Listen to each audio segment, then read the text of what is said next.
What up? I'm still getting the screen a little bit fixed up. I thought it would look a little different. I didn't give it a test run earlier. So, we're just going with it. No, I thought a border here might just help make this look a little bit better. I thought my face in the pumpkin, it looked good, but I never really sized it out, so it's a little awkward. There we go. That work out? Yeah, that's a little less awkward. Looks a little less. Maybe we could even go bigger. Oh, that bat! I made you too big, bat. All right. And then video bigger. How's everybody doing? Most recent update to the storm is not helping my area out. Now I'm keeping an eye out for the next update to make sure I don't need to evacuate or want to. Happy waiver wire day. So don't normally do this. What's up? I suck at drawing. I don't know how busy it will or will not be, but I wanted, since I'm not doing a waiver wire video, I wanted to at least be available in case anybody had any questions. The hurricane, she's strong, and she took a southerly swing, which does not help me where I'm at necessarily. So I'm keeping an eye out. The thing here that, the southerly swing adds more winds, which definitely does not help for some damage and all that. But the worst damage would be storm surge, and the southerly swing shouldn't help that. But I looked at the storm surge maps that were updated, and they're actually almost a little bit more promising for my specific area. I keep an eye on, if it continues to go south more in the next update, I might head towards Orlando. I don't know. Tyler Harp, yes, I can answer start-sit questions for now for sure. Obviously not the primary cause, and I don't have my rankings yet, so I don't, take them with a grain of salt.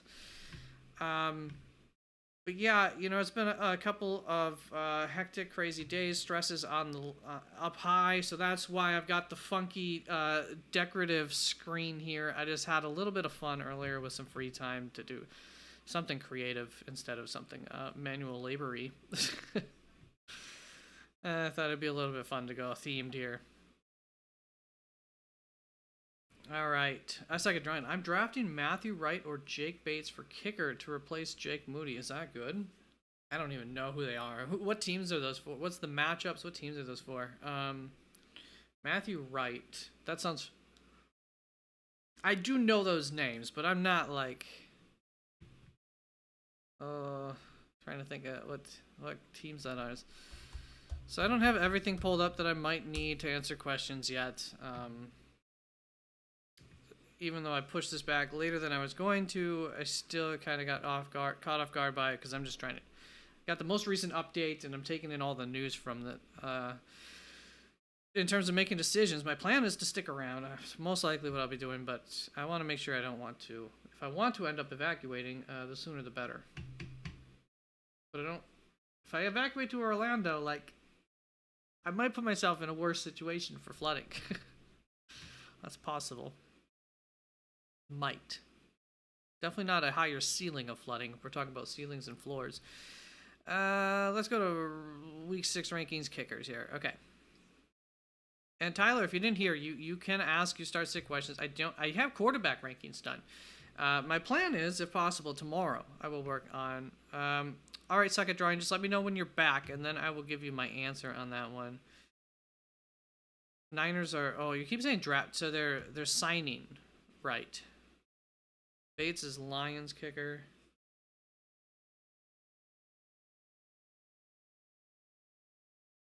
I did see who they were signing earlier, but I didn't really register it. Yeah, in a notification. So San Fran versus Seattle. Doesn't feel bad to have a kicker in there. Of course, you're relying on a kicker just coming in compared to... Bates is the Lions kicker, huh? At Dallas.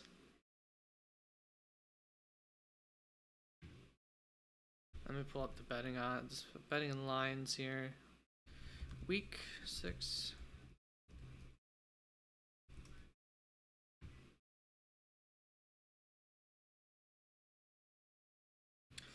All right, you got James Cook versus the Jets, Swift versus Jags, Brian Robinson versus Ravens, and Josh Jacobs versus the Cards. Start 2 full PPR. Okay, so we got Brian Robinson in a tough matchup, Swift in what has been a good matchup, James Cook, who I kind of just overall trust the most season long. Usually the Jets actually are a decent running back matchup. I want to say these last week or two might make them look a little tougher. Oops, that's not what I want. That's not what I want. I want you. So let's see if that's true.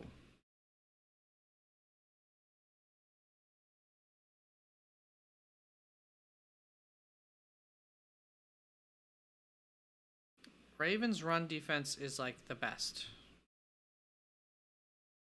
I'm probably going to avoid that, despite still believing in Brian Robinson's floor.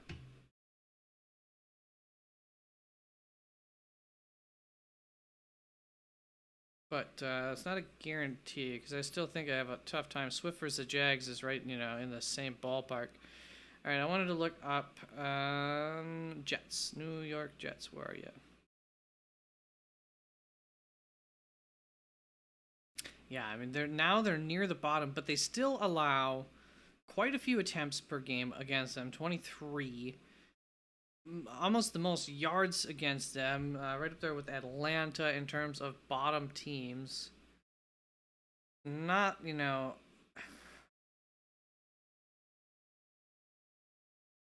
just allowing on the lower end of rushing touchdowns per game is the main thing. That's keeping the running back scoring down.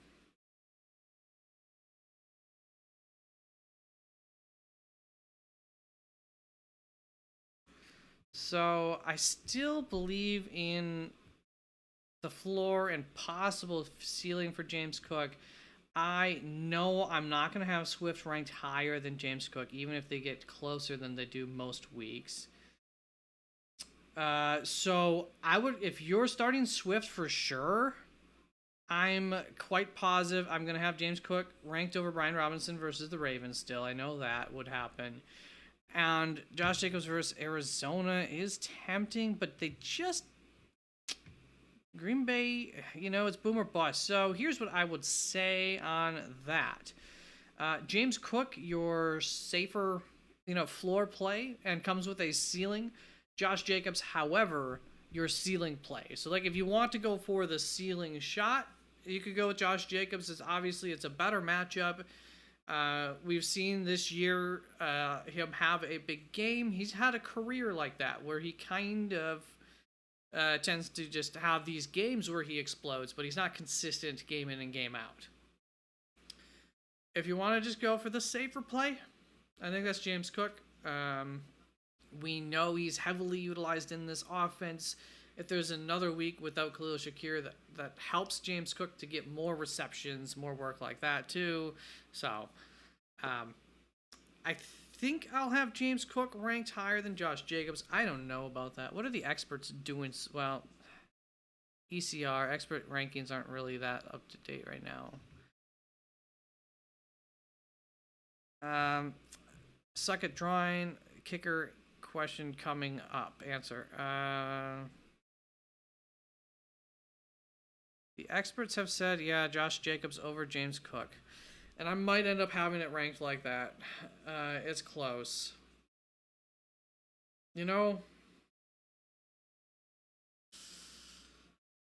Given what James Cook just did this last week, it's a little bit lesser. I think I'm going to go with there's like a 55% chance that I'll have Josh Jacobs ranked ahead of James Cook. So, Tyler, I would definitely advise, in most situations, hopefully, I will be available this weekend. I don't know about, typically I go live Thursday nights, but, Thursday, let's see, Wednesday. That'll be the day of the hurricane. Well, kind of 12 hours after, whatever. So I don't know that that's great. So Tyler, I'm going to try to get rankings up on my website. I do have a link down to the website in the description if you're not familiar with the website as the week goes along. Yeah, if you're going to go for sure Swift, I mean, I don't think I'm going to have Swift ranked that high. He had another good week, though. Is that right? So that helps. So, yeah, I mean, if you want to go Swift, I don't see any problem with just doing that. And then I'm going to go Josh Jacobs by a hair right now over James Cook because I feel like that's where it's going to end up. Then James Cook, and then Brian Robinson Jr. In that order, Tyler. And very close between Jacobs and James Cook for me. Kind of a tie situation there. Cool to hear. All right. Appreciate that, Tyler, too. Start A-Rich over Geno. Start 2 of 3. Neighbors, Wilson, Wan'Dale Robinson. Anthony Richardson over Geno Smith this week. Hold up. I do have quarterback rankings. I don't think I have it like that. I have Geno Smith significantly ahead of Anthony Richardson. He's been one of the worst quarterbacks so far in fantasy football. I have him ranked about 27th among quarterbacks. So it's not fantastic. I might go as high. I have him in different tiers. I'm going with Geno Smith against San Fran there. They might end up being closer than they are currently in my rankings, but I'm still pretty sure that I'm just going to go with Geno Smith, a little bit safer. The floor has been unexpectedly low for Anthony Richardson. Neighbors, Wilson, Wan'Dale Robinson, or Rashid for start 2. Oh, gosh. Well, if Neighbors is healthy, I'm starting Neighbors for sure. And then we've got Neighbors, Wilson, Wan'Dale, Shaheed. That's tough. Wilson is going up against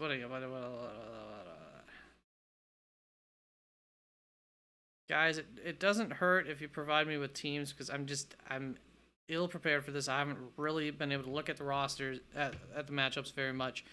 Okay, Buffalo Bills I believe have been pretty good against wide receivers, and obviously it's been disappointing for Wilson. Wan'Dale going up against Cincinnati's incredibly enticing. And Shaheed going up against Tampa Bay is enticing as well. At this point, you probably don't want to go Neighbors and Wan'Dale, right? So Neighbors, Shaheed. Shaheed's gonna have a backup quarterback throwing to him. It's too early to say drawing on that one. I do know that if Neighbors is healthy, I want to start him, and I very well might have Wan'Dale ranked second highest, and then it's just a matter of do you want to play both of those New York Giants guys. Lower ceiling, higher floor if you want to play both New York Giants guys. There's actually nothing wrong with doing that, as you've seen that they both produced in the same week. And if you're looking for 3 of them, I'm leaning towards Shaheed over Wilson, except it's Jake Hayner, so I think I would just go with Wilson and cross my fingers because I don't really know what to expect with Jake Hayner, and I don't trust what I don't know about him.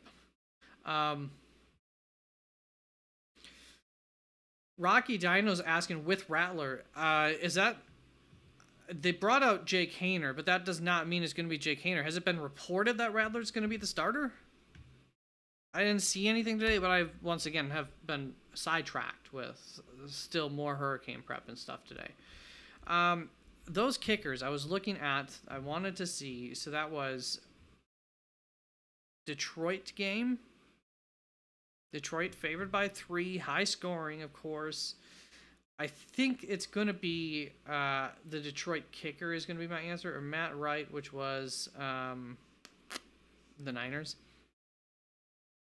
Versus, I was thinking Arizona, but that was last week. Versus Seattle, a little bit more favored, higher favorites. But I think Seattle has a higher chance of beating them than Dallas does Detroit. So I'm going to go with Detroit's kicker on that one. I hope it works. Sounds like Rattler? Okay. Well, that does give me I guess a little bit more hope for. I don't know. It's tough to play these guys with the backup quarterbacks, man. So yeah, I'm gonna go Wilson there. Olave, honestly, this might help Olave because although I think it's because of the system that he hasn't been targeted a whole lot, Rocky. We also don't know what to expect compared to, let's see, Amari, Cleveland going up against Philadelphia. Very enticing. I think I'm just gonna go with Amari against Philly on that one. Most likely gonna be the case there. I do think that, once again, there is a chance that Madeley Rattler will not revive Olave because he's not dead. He's had 3 good, solid, usable fantasy weeks. Flex worthy or better weeks, and 2 very bad weeks, which makes for a guy who's been a borderline flex season long, but still he's been okay. And he's gonna have a blowout game, but they decided to make Alvin Kamara the centerpiece of this offense. I thought it would be Olave this offseason, so I'm kind of like, I don't ever I'm not rooting for somebody to get injured, but if Kamara gets injured, I'll be a little more optimistic on Olave's output. Nino, thanks for stopping in, Nino. How's it going? Crazy to spend $30 to $35 on Juju. Got 185 left of your 200, so that leaves you with 150. We're like a third of the way through the season, so that kind of puts you on par. I don't think it's crazy. I do think this is closer to the ceiling, but he was more efficient than Travis Kelce, right? Because that was I knew Travis Kelce would get targeted more. But the reason that Travis Kelce doesn't become the Travis Kelce of old, or the main reason, the thing that can limit him still going forward, I suppose, is Juju. Because Juju obviously takes up the role that Rashee Rice was in, and Rashee Rice is basically the heir apparent to Travis Kelce in this offense, and has already, ahead of schedule, taken that role over. So he gets targeted less, but he's averaging 11 yards. Okay, that's an insane average. He had a 50-yard average, so we take that out of that. 80 yards over 6 receptions, 10... Is that still 15? No. That would be half of that, 12 and a half yards of reception probably. Which is, like 5 yards, which I was thinking.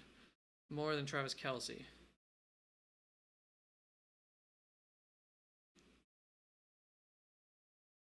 I don't think it's insane. We know what that role can be. We know how good Juju Smith was in it. I don't know how much better it gets than this right now, unless somebody goes out and drops a Brian Thomas Jr. at some point. Something like that. With Xavier Worthy, they threw a lot in this game. No, they didn't. 39. That's normal. So we saw a really concentrated target share. That's good. Running backs didn't get too many targets. Kind of had a focus on that run game, though, that they don't normally have. But maybe that'll be the path forward. 30 to 35. Go 31, 31, 33, Nino? Maybe go with that kind of number. Leggett, King. All right. Start to a 3. Travis Etienne, J.K. Dobbins, maybe Tank Bigsby, maybe Javon Williams. So I still can't start Tank over Etienne. Etienne's still the starter there.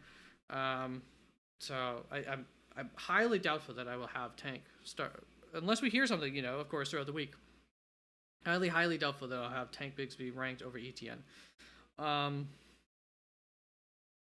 Etienne, Dobbins, who's most likely is Dobbins here.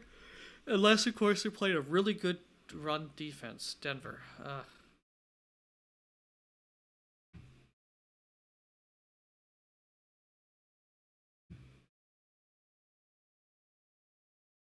Water's just tasting really good right now. Well, Denver's maybe not elite. They haven't allowed a whole lot of fantasy points, but it's not the worst. Teams aren't afraid to run against them. Yardage total is not the best, but still 4 yards a carry? 22, 44, 66, 88. Yeah, just about 4 yards a carry. Um, and that's all that they really do. Not too many receptions. Compared to Javon Williams going up against on the other side of the ball, it's really not a whole lot better of actually it's a worse matchup. So that's definitely J.K. Dobbins over Javonte. So okay, think about it that way. Javon Williams, J.K. Dobbins. J.K. Dobbins clearly the better bag. Javonte going up against Denver's Javonte going against Los Angeles Chargers defense. Los Angeles Chargers has been better against the run. They have allowed fewer fantasy points to the running back position in half PPR at least. So to me, it's J.K. Dobbins. He's not splitting the workload a whole lot, and it's ETN. Still not playing. I don't think I'm playing Javonte over ETN yet. Chicago. It's not a great matchup either, huh? Well, they've been pretty bad against the run. Yeah, a little worse than average. So, there you go. ETN, J.K. Dobbins are the two for me there. Tucker Kraft over Laporta? Probably not, unless it's a really good tight end matchup and a really bad one or something. Tucker Kraft, Laporta. Laporta's in a high-scoring game, right? Yeah, I don't think so.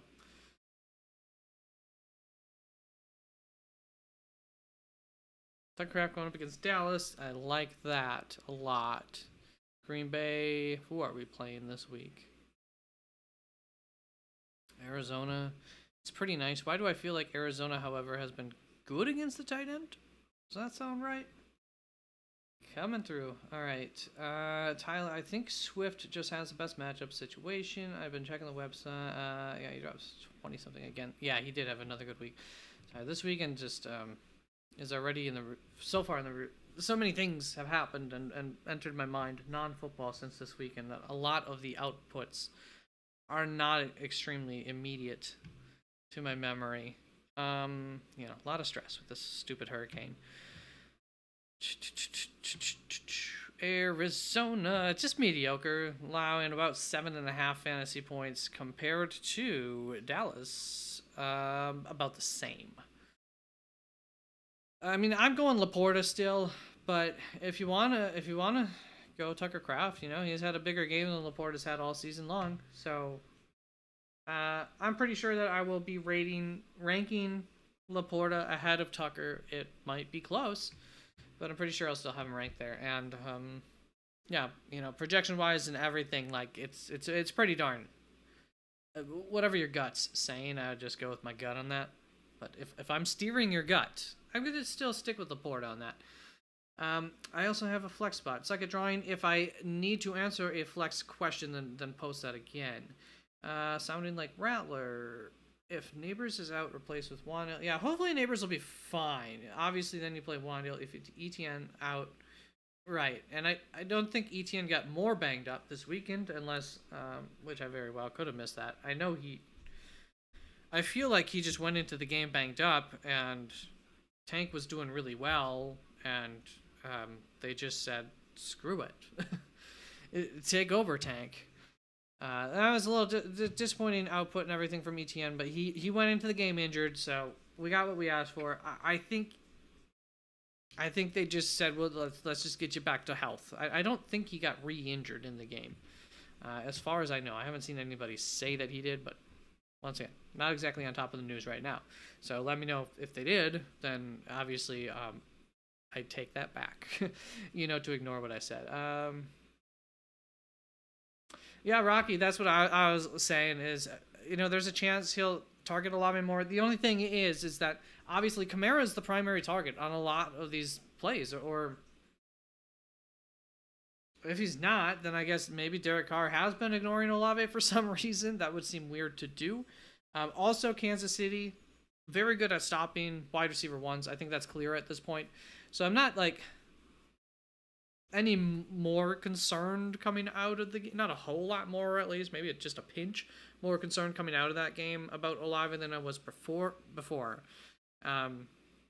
It's been rough. It's not great. It's probably not going to be match what we drafted him for, but maybe it will be down the stretch. Maybe the second half of the season will be much better for Olave.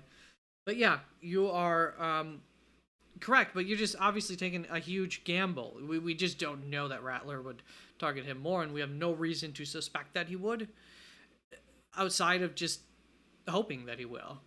Is the only thing. King Cards, what's up? Thanks for your patience. Hopefully, trading Chubb and Ford, I can get Shakir and Leggett, or Dell and Dobbs. All right, so I think it looks like Tyler might have helped you out with this a little bit. So Tyler, appreciate your input there. You're gonna be trading Chubb and Ford. Wait, you're trading them, and then you get Shakir and Leggett, or Dell and Dobbs. What wide receiver pair is better to get? So your vote is Shakir and Leggett.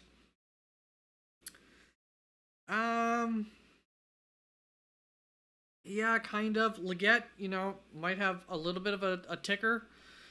Eventually, they're gonna.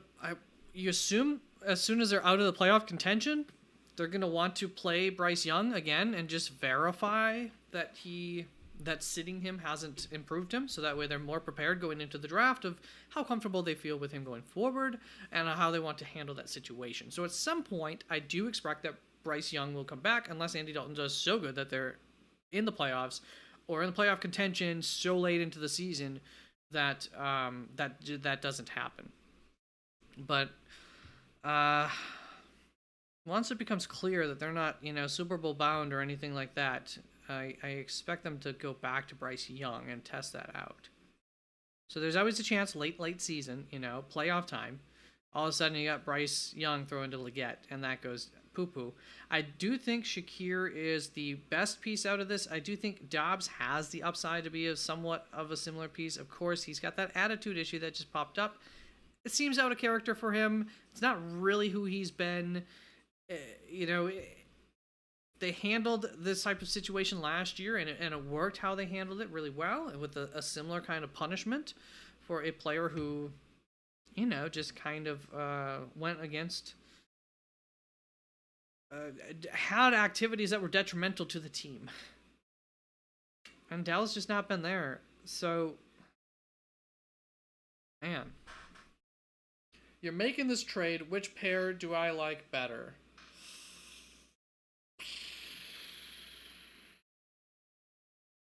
I think I'd just go Shakir and Leggett. I think I'll agree with Tyler on that.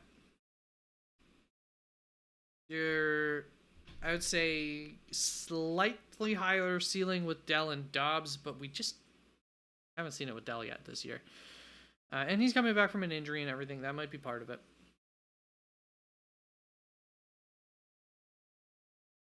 We'll have Dell and Dobbs for this week. Well, I don't know that New England Patriots is some sort of great Dell matchup.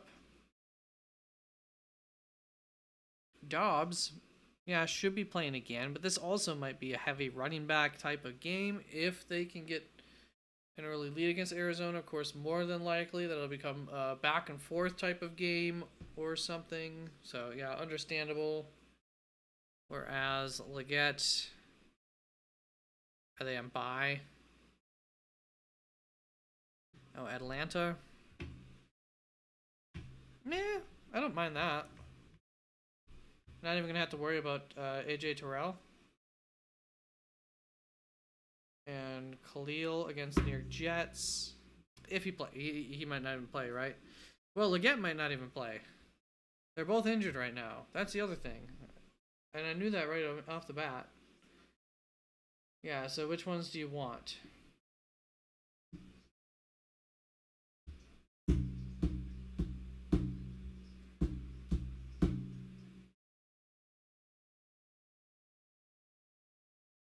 Appreciate it, Suck It, Drawing. Rocky, appreciate it too. Staying safe. Trying my best. That's trying to make the best decisions for my own personal safety, while also maximizing comfort and avoiding,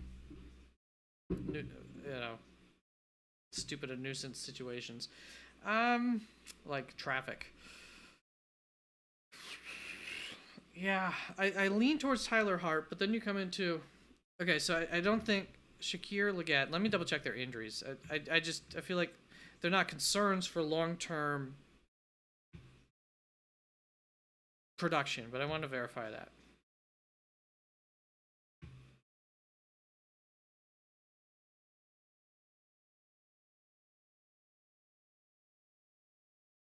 They really got, day-to-day shoulder coming out of that injury is what they're calling that. So that's not terrible.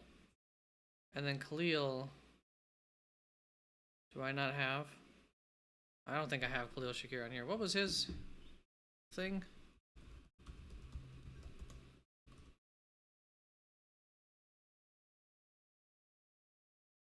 Ankle injury. He's day-to-day currently too. I think I'd take the risk on those two probably. But I'm not. It's Chubb.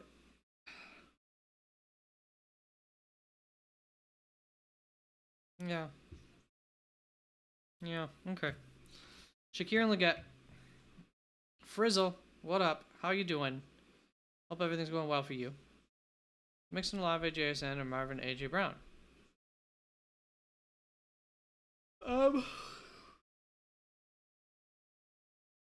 It depends what you're trying to do. I would say AJ Brown's the best of everybody, so if you're trying to get the best player, which oftentimes is what I want to be doing in a trade, but sometimes it's just not what's best for your team. Sorry, little baby spider. Sometimes you need depth. And so if you need a depth, you get Mixon, Olave, JSN. You could say Olave, Marvin are on some similar path. JSN might be the best out of those three at this point in time. I don't know. I wouldn't say he's best rest of season, but, current value's up there. Mixon, it's tough to say exactly what his value is because we've really only seen, that one game where he went off, but we know that that's probably not what we should expect season long. And once AJ Brown's healthy, that's what I want, but of course that comes with some issues. I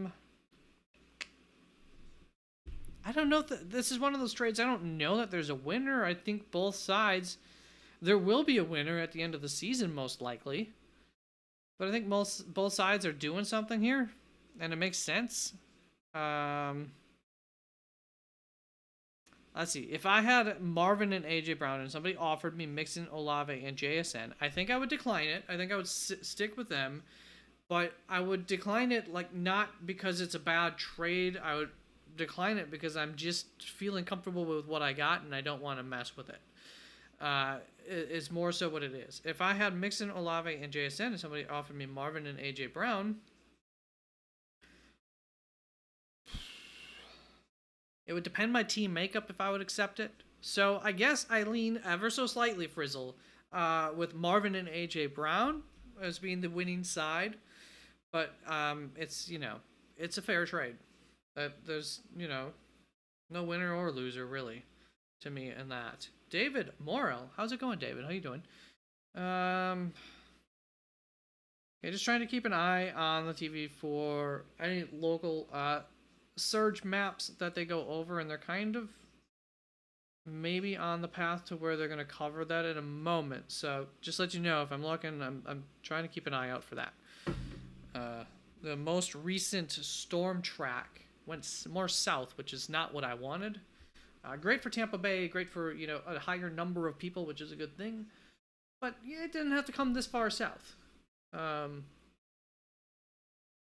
So the county above me just evacuated the same zone that I'm in my county, Zone C. A and B had already been evacuated prior to this.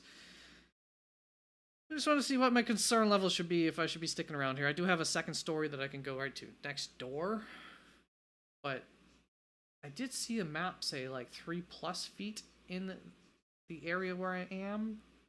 It's not fantastic, but I also looked at a more where I was able to really zoom in map, and it didn't have me in really any, which is actually better than previously. As far as surge from the ocean. All right, I am targeting Tank Bigsby for the waiver. Okay, but one of my league mates gave up on Kyle Pitts before his semi-big game. Should I still prioritize Tank Bigsby? Generally, I'd say running backs are more important. I would also say that ETN is still the starter in Jacksonville, and I don't think that that's quite going to change at any point. Worst case scenario, best case for Tank Bigsby being that it's a pure split, essentially. You know, just a hot hand kind of situation, which is what it was this last week. But also, ETN's banged up in that game and everything, so and Tank does really well. So I think there are factors that led to them being more willing to just let Tank go and let ETN heal. Also, do I think Javante's recent games were an outlier, or is he going to keep trending up? I lean towards outlier. I still think that team has a ways to go offensively. But of course, you know, what kind of teams are they facing? Let's see here. You know, Los Angeles Chargers this week, not expecting too much high upside in that. New Orleans after that, not expecting too much there. Carolina, good matchup. There we go. Baltimore, not expecting much there. Kansas City, not expecting much there. Atlanta, tougher matchup, not expecting too much there. Now, we are entering, coming into playoff time, and playoff time looks better here. Las Vegas, Cleveland, that could change by then, of course, right? We know that. Week 14 bye, so that's, you know, not fantastic, but hey, health-wise, get them fresh for your playoffs. Indianapolis, week 1 in the playoffs, that's solid. Los Angeles Chargers, not great. Cincinnati, I think that's good. So,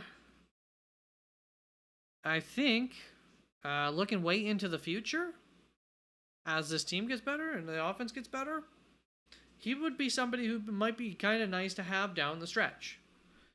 In the short term, I'm not loving it. I see one matchup in the next 6 weeks. That's a good one. And then after that, there's like no bad matchups. Once again, with Cleveland being a caveat of maybe they'll kind of change. They could all of a sudden become better at the run. That would be possible. So, Kyle Pitts, Tank, Bigsby. I don't know. Who's your tight end? What's your running back room look like, David? Let me know those two things. Shoot me your running back room and your tight ends. Your tight end. Generally, I'm not going to want 2 tight ends. So, Tyler Harp. If I have St. Brown, I can tell you this. If you have one of the tight ends that you're not going to be dropping, I'd rather not have 2 tight ends. I'd rather just start whoever that is. They'll probably be just as good of a start, at the very least, as Kyle Pitts. Tyler, if I have St. Brown, London, Jaden Reed, Deontay Johnson, and DJ Moore, should I trade for a better running back?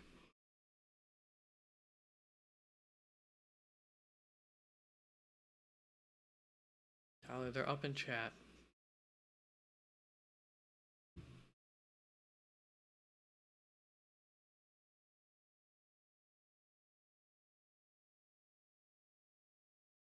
I don't know exactly what that's in reference to, Tyler. They're up in chat more.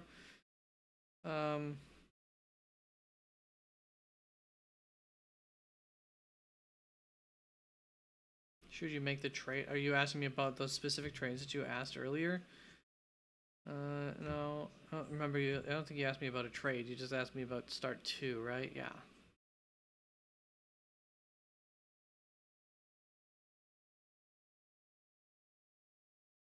Okay. Okay, I got what you're saying though. Your running backs are gonna be up there because I was like, wait, all right, yeah, where are those running backs? He dropped. I think Swift. All right, this is the question. James Cook, Swift, Brian, Josh Jacobs. If you could, let's see, who's gonna be the one to be able to? I think if you could trade. Like this, let's if you can get this trade done this week, then I think Brian Robinson is your best piece because we're for sure sitting him this week. You know, Swift has been looking better. Otherwise, or Swift. So if you could do one of those, hold up now, and then combine them with, and that's the hold up here.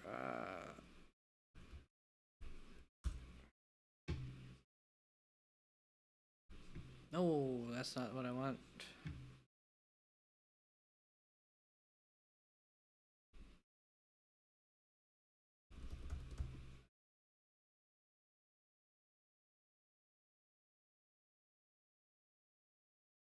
Okay, let's see. If we combine somebody with Brian Robinson, like who's actually better?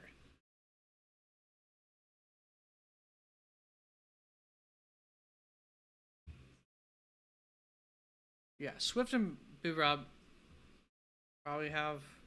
I would say B-Rob has more value, but similar value.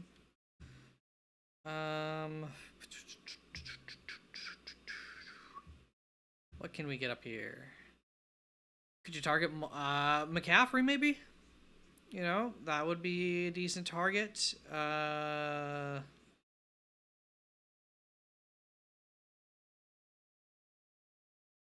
Jonathan Taylor, Ken Walker. You're really getting into tough guys to get. You're going to have to give them something good. So you got to find a team who's got something good. Something good. And then you go Bijan Robinson and... What do we have? I just want to make sure we got enough juice here. You have St. Brown, London, Reed, Deontay, DJ Moore. And who's going to have some... You know, Jaden Reed is somebody who's going to have a lot of value to trade. Yeah. Could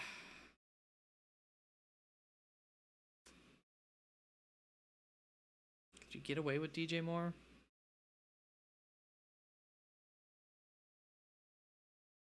I think that's what you're looking at. Is DJ Moore coming off of a bigger week? Yeah, he had a good week again. 2 in a row. So he's starting to move. I mean, I would be willing to just... whichever case, whatever you feel comfortable with, not Amon-Ra St. Brown, but you pair up any of those. DJ Moore, Deontay Johnson, Jaden Reed, London, and one of those running backs, Brian Robinson, or the running back from Chicago.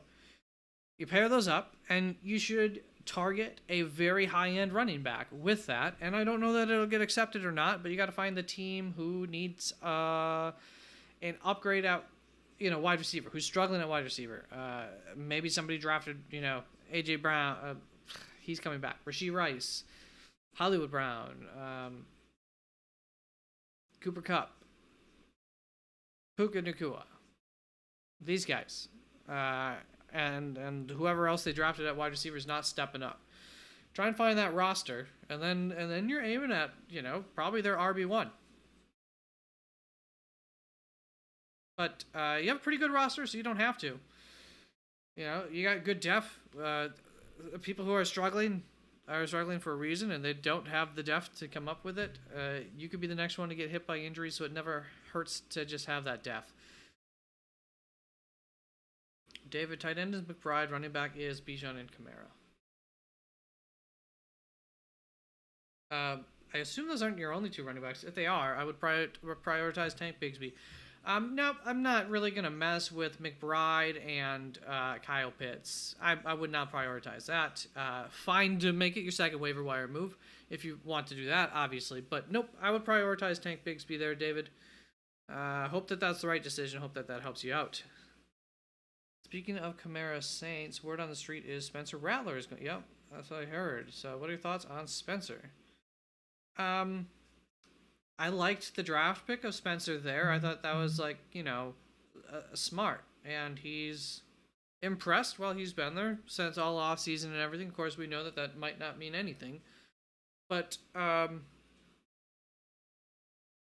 do think there's a decent chance he'll be the future for them. I don't really think he's like a Super Bowl kind of quarterback, but we really haven't seen him play in the NFL, so what do I know? Well, I think the dink and dunk to Kamara is the offensive plan, so I don't know that changes a whole lot with Spencer Rattler. Because I thought the game plan would be a dink and dunk to Chris Olave.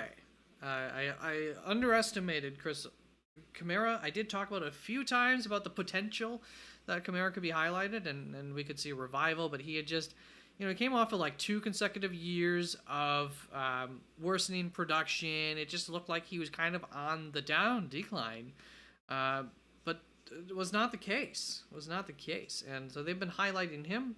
I assume at some point that just opens up Olave to be highlighted, but who knows? They obviously chose Kamara over Olave. I don't know that changes a whole lot. If that's your main thing about missing the dink and dunk to Kamara, might not change. It just might not be as accurate to that, and maybe it changes a little bit.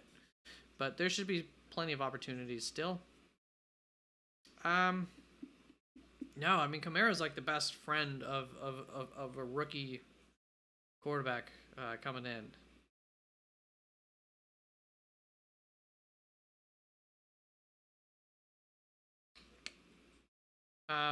I guess my thoughts would be I always think that there's a slight potential advantage that somebody has coming in when there's no tape on them whatsoever.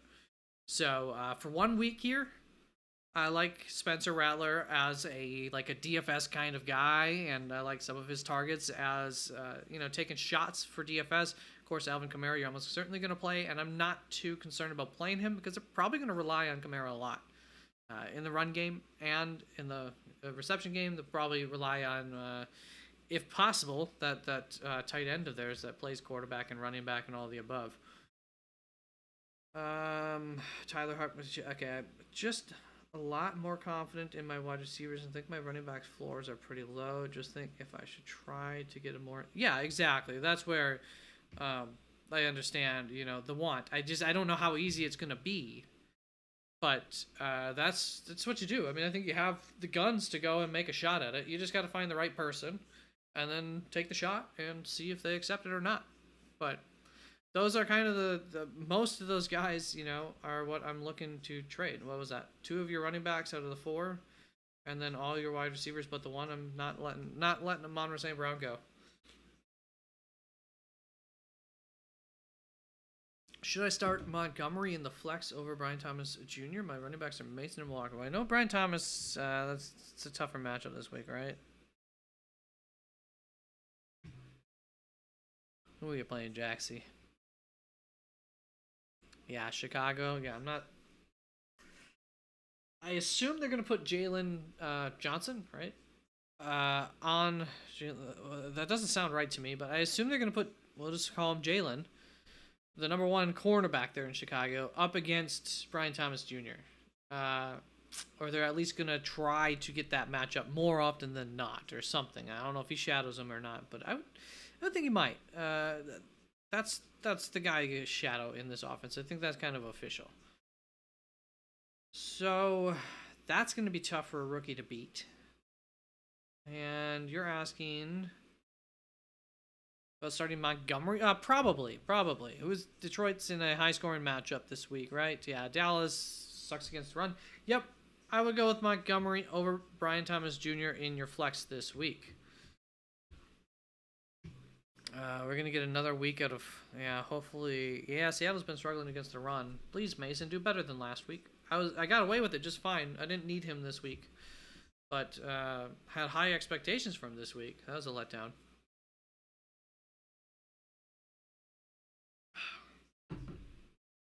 All right, just a little reminder, everyone. I mean, you're probably aware. I'm in the impact zone of this hurricane. And as it earlier made a downward shift that got more in the way, these are things that complicate me being able to be live later this week, over the next, who knows, 2 weeks if it gets really bad, 3 weeks, all that stuff's,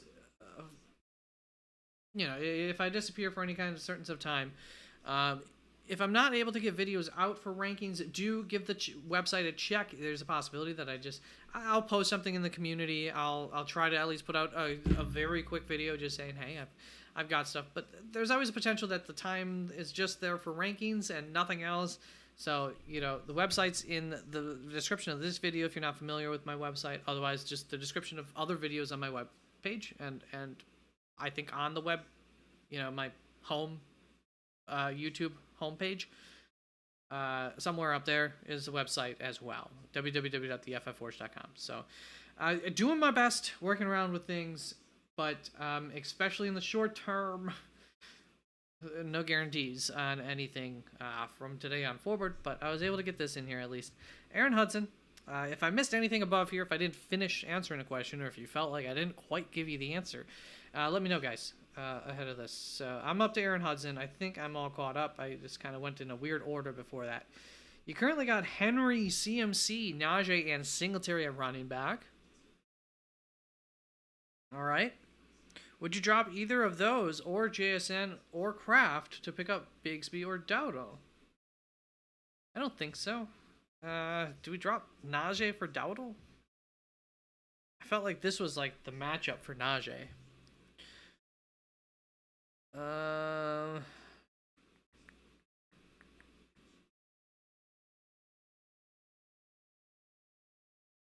Hold up. Hold up, wait a minute, wind me up. Alright, what did we get this week out of these guys? Dowdle had a good week. I felt like it was not... Like the touchdown had a lot to do with it, although it wasn't everything. Yeah, he still gets 87 yards on the ground, 20 attempts. What is he doing on your waiver wire? I've had him on my waiver wire list for like 2 or 3 weeks, whatever. Just like, he's the starting running back of an NFL team. He should be on everybody's, on a roster in every league, as long as your league is greater than 8 teams. So he puts up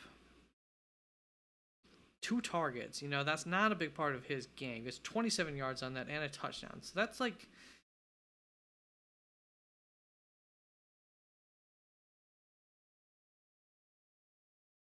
He gets like, I don't know, 12, 11... Still gets like an 11-point day on average here in this matchup against Pittsburgh. He doesn't get that touchdown if he's a little less efficient in the air. Versus Najee, who's done what this year? In some decent matchups. 42 yards, same amount, or actually more efficient through the air. Still no Jaylen Warren or anything, but I also think at some point Jaylen Warren could become the starter there. I mean, he's got a good floor. He's never went below 8 fantasy points in... Oh, that's full PPR. Hold on. And he's got a good floor. He's never gone before 8. He's no ceiling whatsoever. No touchdowns, so that's part of it. I think he's about the same as Rico Dowdle. It's one of those things that, you know, you drop him and you pick up Rico, and all of a sudden he goes off and Rico doesn't. You're not going to feel great. Pittsburgh, I think, is more dedicated to the run. Usually, it's been weird these last 2 weeks. Only 13 and 14 attempts in matchups that you would have thought that they would have wanted to run a lot. Indianapolis and Dallas. Whereas prior to that, Los Angeles Chargers, Denver, Atlanta, all really tough running back matchups, and he's got 17-plus carries there. Oh my God, Arthur Smith, what are we doing? Good running back matchup. Nah, not going to run. Bad running back matchup. Let's run. So, do they have a lot of bad running back matchups coming up? It feels sideways. Singletary's been, pretty good. He's another guy, though. There's always a chance that Tyrone Tracy could end up getting more work, eating into his work. You're not dropping CMC or Henry, obviously. Who's your other tight end, Aaron Hudson? You also have Laporta. I would be fine dropping Kraft for a running back. I don't care to hold on to 2 tight ends. I get it, and Kraft coming off a great week, and Laporta hasn't done that yet. Laporta will do it at some point. Kraft's not going to do it every week. I can guarantee you those 2 things. And then next week, maybe Kraft does it again, and maybe Laporta doesn't do it again. But rest of the season, I can guarantee you, Kraft will not beat out Laporta every single week. And in fact, Laporta will probably score more fantasy points than Kraft rest of the season. JSN, I don't think you want to drop JSN. He's been getting targeted a lot. He's more valuable than Dowdle. And I'm only thinking Dowdle here. Do I want Bigsby more than Dowdle?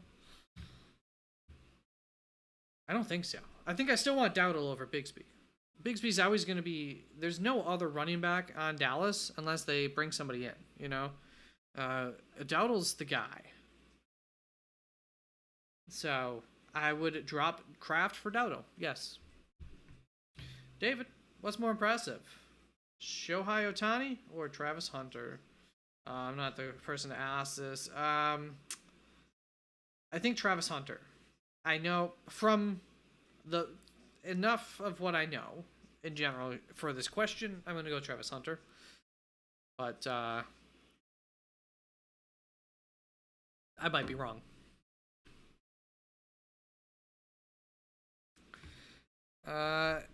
David, I'm doing my best to stay safe, doing my best to make educated decisions. I am not from hurricane country, so, you know, doing my best.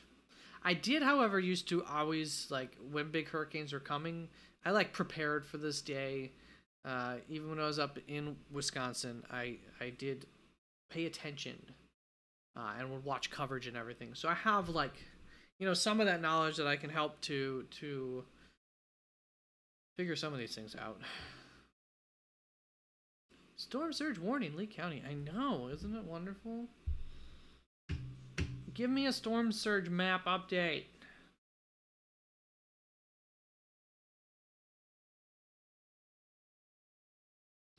So it's an 11 o'clock update that we're hoping that will have a northern shift. Definitely not asking for it to go all the way and hit Tampa Bay, because that would be deadly, quite possibly. I mean, you know, in terms of casualty rate, that could be an insanely high casualty amount if it does that. Especially after it takes a southern wobble, if it goes all the way back up north, because there will be people who were holding out on evacuating, and then they decide not to. Then all of a sudden, last second, they can't evacuate, and it shoots right back at them. That would be bad.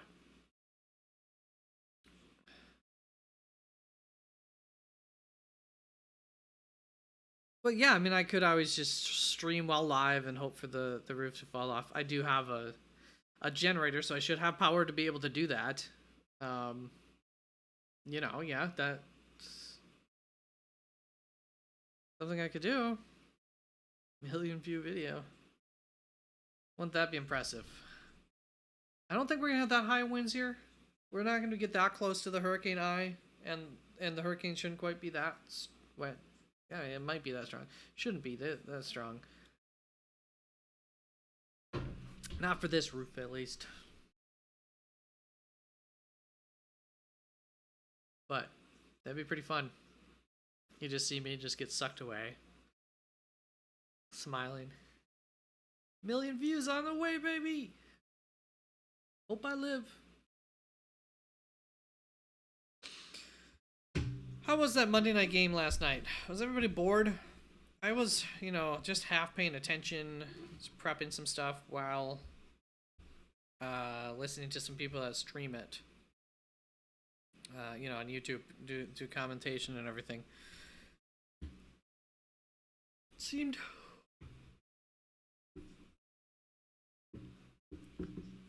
like I would have enjoyed it up to a point. Once New Orleans just couldn't, you know, punch back, it's like it just got. It felt like there was a point where it's like, it just ain't gonna happen for New Orleans. They're not coming back. One moment, I gotta see if my cat wants in. She is hanging out in the courtyard. Oh, I'm so sore. Yesterday.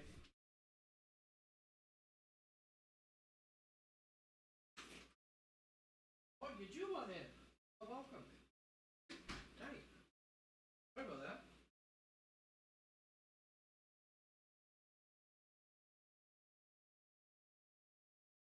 What up?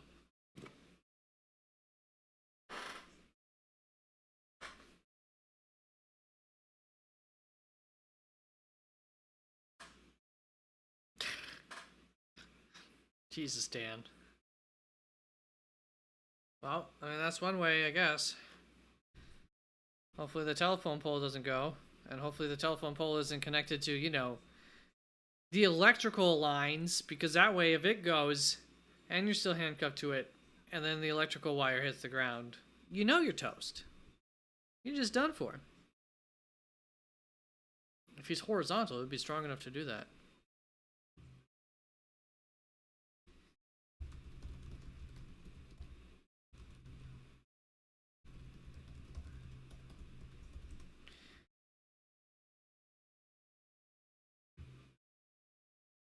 $1961.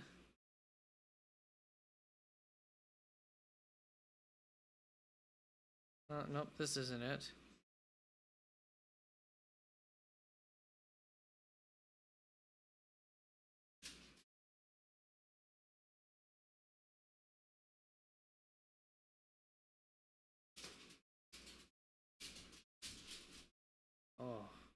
cat found one of her toys. A hurricane of lies.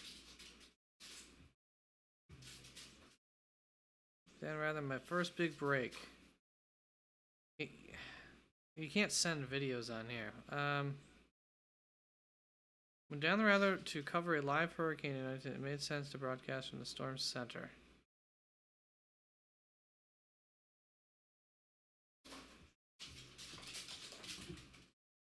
Can you hear my cat? She's being loud.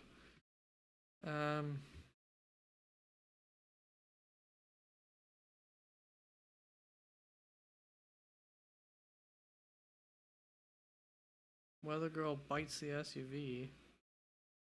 MSNBC reporter blown away. I'm not seeing this. Hold up. Videos.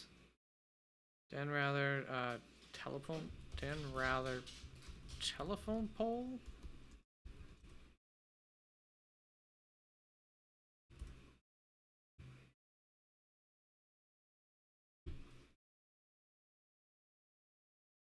You gotta find a link for this and tell me about it. Alright. Well, you told me about it, but you gotta find a link for this YouTube video. Michael's Budget Podcast. Hey, how's it going? I'm feeling the Halloween background. Let's go. Yeah, you know, a lot of stress with the hurricane. Michael's Budget Podcast, especially the most recent route of it went took a little dip south, which is not good for me necessarily. For the most part, I'm planning on sticking it through here.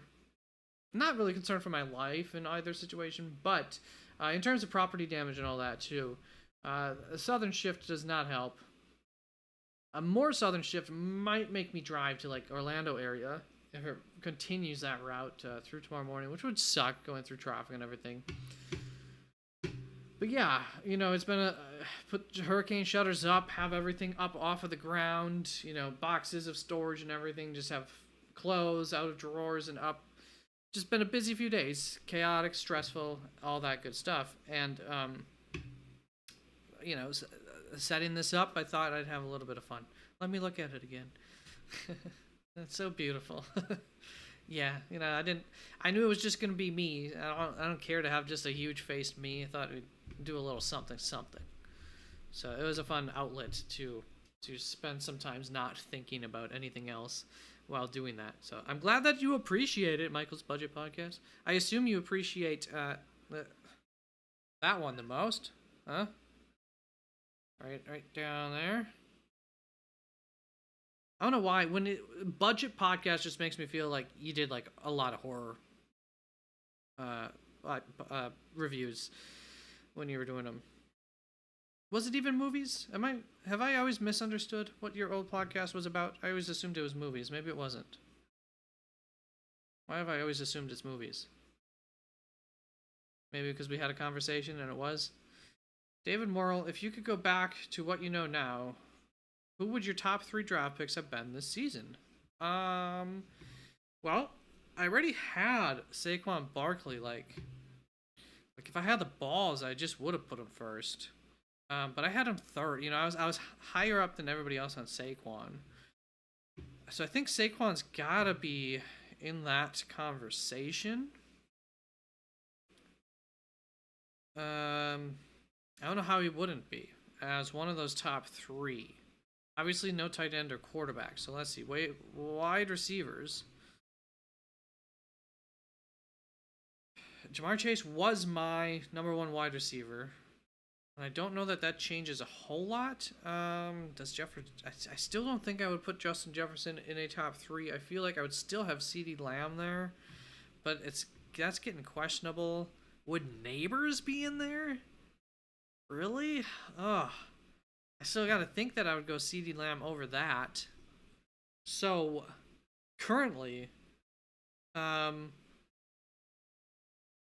think the only thing that I would change would be taking Tyreek Hill out of that, which, you know, that's not completely fair. So, there would be like a top 4. Because I had CeeDee Lamb, Chase, and you know, it's almost not fair that I'm leaving out But you said, given what I know. Given what I know. Okay. So, given what I know, it would be Barkley. Given what I know, it would be Barkley, Chase, and CD probably. So, it doesn't change a whole lot. Just Barkley. Just Barkley, really. Out of the, obviously, we're leaving out because of what we know, Tyreek Hill and McCaffrey. Those are the two that, because of what we know, okay, they're not going to be in my top 3. Missed too much time for that. Roshan, 1 second. Mike Myers, yes, I cover movies and sports. Oh, yes. See, okay, I did remember it correctly for the most part. David, what about you? What do you think of that?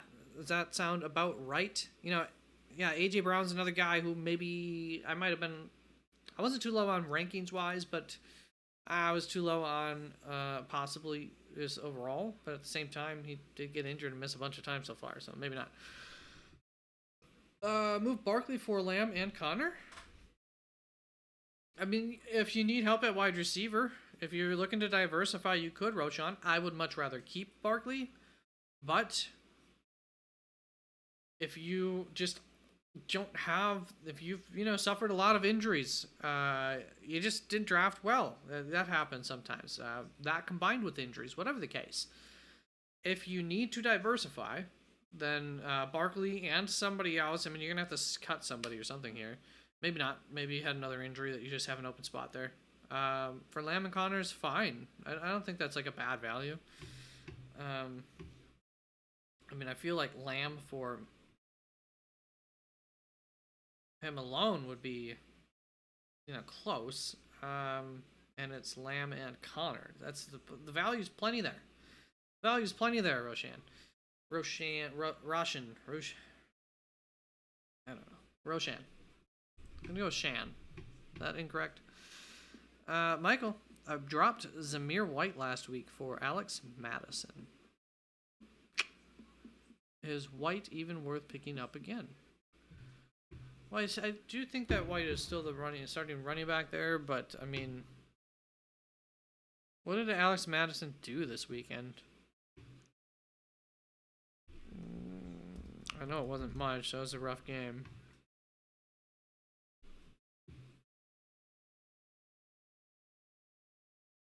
Oh, he ended up having a decent game. Did you get a touchdown or something here? At 38 rushing yards, 2 receptions for 23 yards. How does he get 9.1 fantasy points? 3.8. 5.8, 6.1, 7. Should be like. Oh, this is probably full PPR. So, 7. 1 point, 3.3 plus. So 7.1. Okay, never mind. I mean, isn't that better than Matt Zamir White's done all year?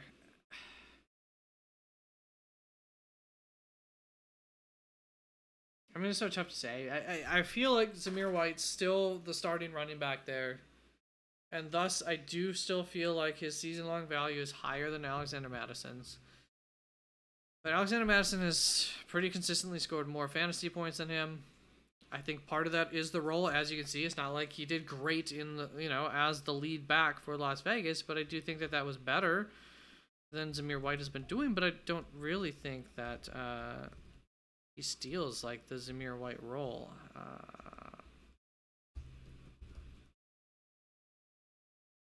I don't think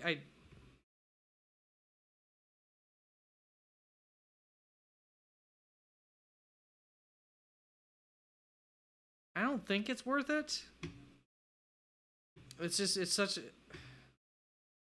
It sucks if it ends up being worth it because he's like right there.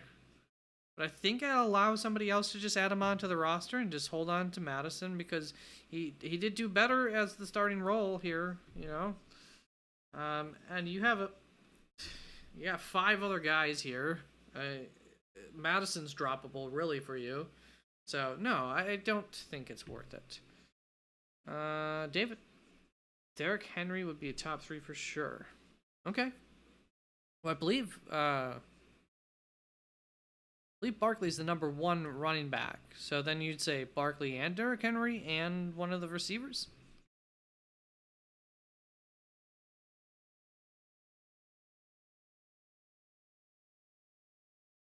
Let's see here.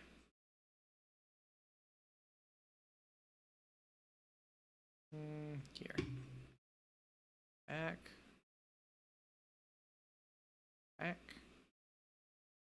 Season. Half PPR. Running back.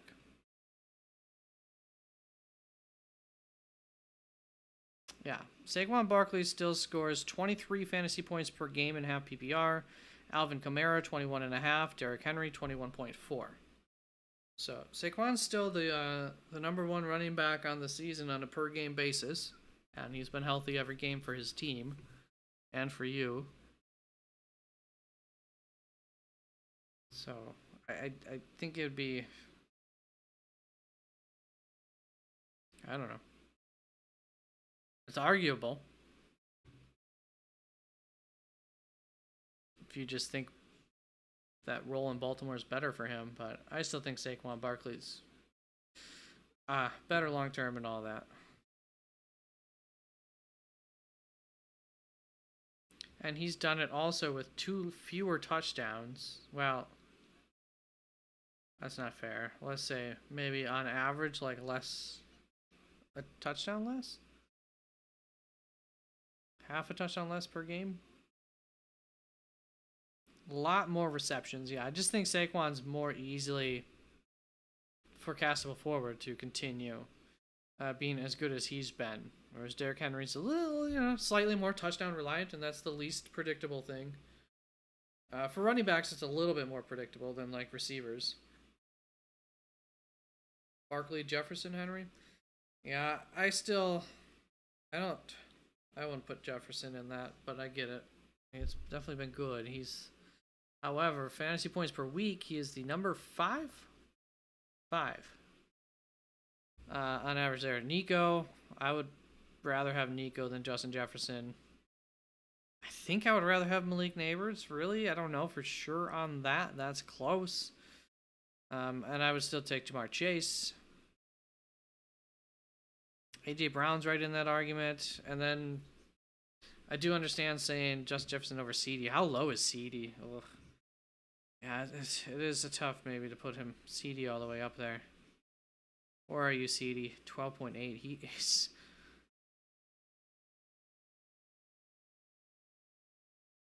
I suppose it is, given what you know. So maybe I was wrong to put CD into that.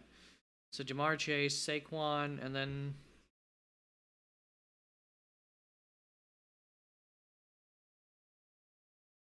can't be A.J. Brown.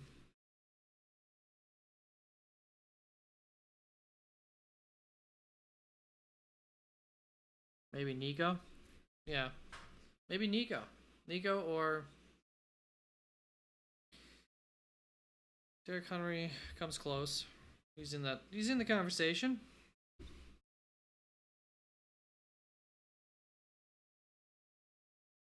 Did they lose?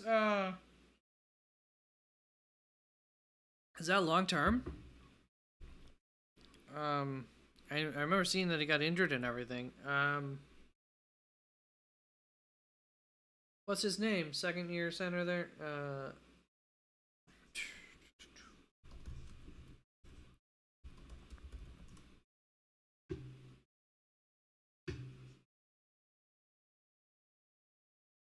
Cam Jurgens. No, it shows he's healthy. How has Cam done so far at center? That's the PFF grade. Cam Jurgens.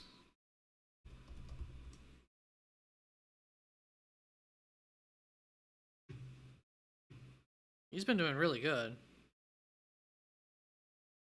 Got a 73.2 grade. I wonder how that compares to all offensive linemen. Well, centers, let's look at. Cam Jurgens is the PFF's 8th best center so far. So, I don't know about a blank check. I mean, they're getting pretty good production out of their investment from 2 years ago already. And you got to think that, the line goes up from here, it doesn't go down.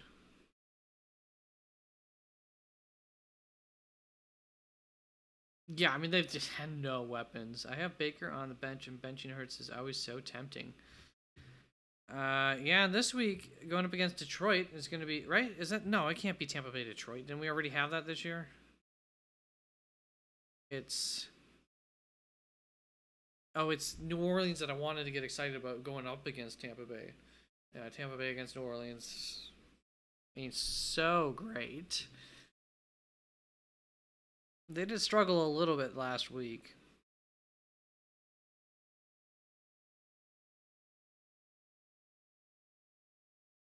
Yeah, I still have Hurts ranked higher. I have Hurts ranked 6th. I put him up ahead of Kyler Murray going up against Green Bay, and I don't love that. I don't know if I'll keep that or not. It's close. Jalen Hurts has been better than Kyler Murray on the season, and I'm expecting. Well, Devonta Smith will be back unless his concussion was really bad. So he'll at least be getting Devonta Smith back, which will go a long ways. I guess we'll see on AJ Brown, huh? He doesn't get AJ Brown back. Kyler Murray. I put Kyler Murray up ahead of him if he doesn't get AJ Brown back. Questionable. I do, however, have Baker all the way at 15th. Quite a bit less, but he's been fantastic this season. It is one of the worst quarterback matchups, New Orleans. 25th via average fantasy points scored against them. So that is the reason to maybe not play Baker. But Hurts, Cleveland, 21st.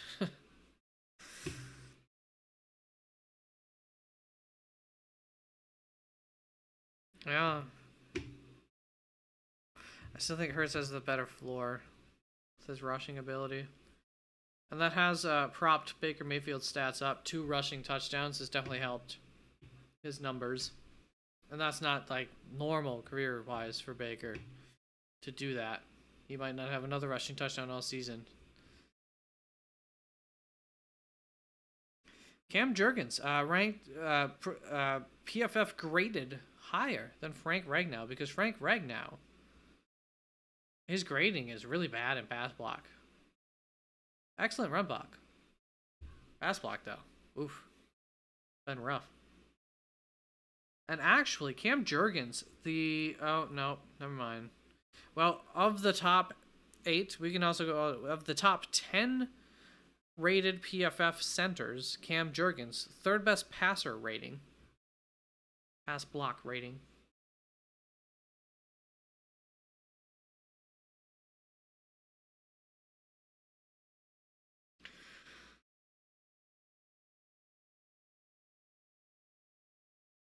Creed Humphrey has just been undeniably a beast.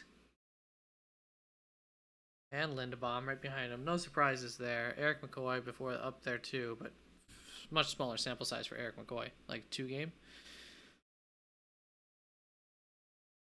Zach Frazier.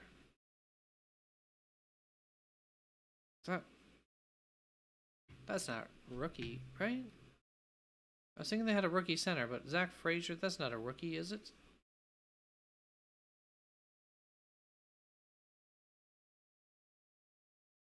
Second year guy? No. Yeah, he is a rookie. Yeah, he is the one that they drafted. Wow, Zach Frazier. Been really dominant. Good for Pittsburgh. Good for Zach. I like him. I don't know if you followed the draft, but Zach Frazier broke his leg in during I think it was the championship game, but during a game, while they're 2-minute warning it, trying to drive down the field to win the game, and clock management issues are abound, and he crawls off of the field to try to, at least. I can't remember how it ends up, but he's trying to get off the field with a broken leg, So his team would have to call a timeout or face any kind of, time penalty. Just crazy. That's the kind of mentality you want as a coach. Colby Martinez, what's up, Colby? Welcome in. I don't know if you have been around, my apologies. If you're not, normally I don't get, I don't have all this going on. Normally, I don't even do waiver wire videos on Tuesdays or anything. I do a video. I don't go live, but I'm in the hurricane impact zone. So life has been crazy. Haven't really had time to do my normal video, my normal research to come up with my waiver wire rankings. And I had a little time today to not think about hurricane stuff and get a little creative. So I just had a little fun. So this isn't like normal around here, by the way. But, Colby, let's see here. Should you trade Montgomery for CMC? Yes. My other running backs are Kyron, Connor, B. Rob, Dobbins, Mixon. Hell yeah. You are stacked anyways. If you can get CMC for Montgomery, I would do that because CMC could then, give you that that extra oomph down the stretch. Obviously, you're taking a shot on CMC not being worse limited because of coming back from injury and everything, but currently whatever he had done in Germany seems to be working, and he's been recovering well, and they're expecting him back. Is it like next week 7, I think, right? So I'd take the risk at this point, especially with that running back room anyways. Like, if you whiff, it might not end up hurting you. Metro! What up, Metro? Just, waiting for more and more news on the hurricane to see if there's anything I should do. Should I evacuate? Should I not? I don't know. I'm like only 3 miles away from the ocean.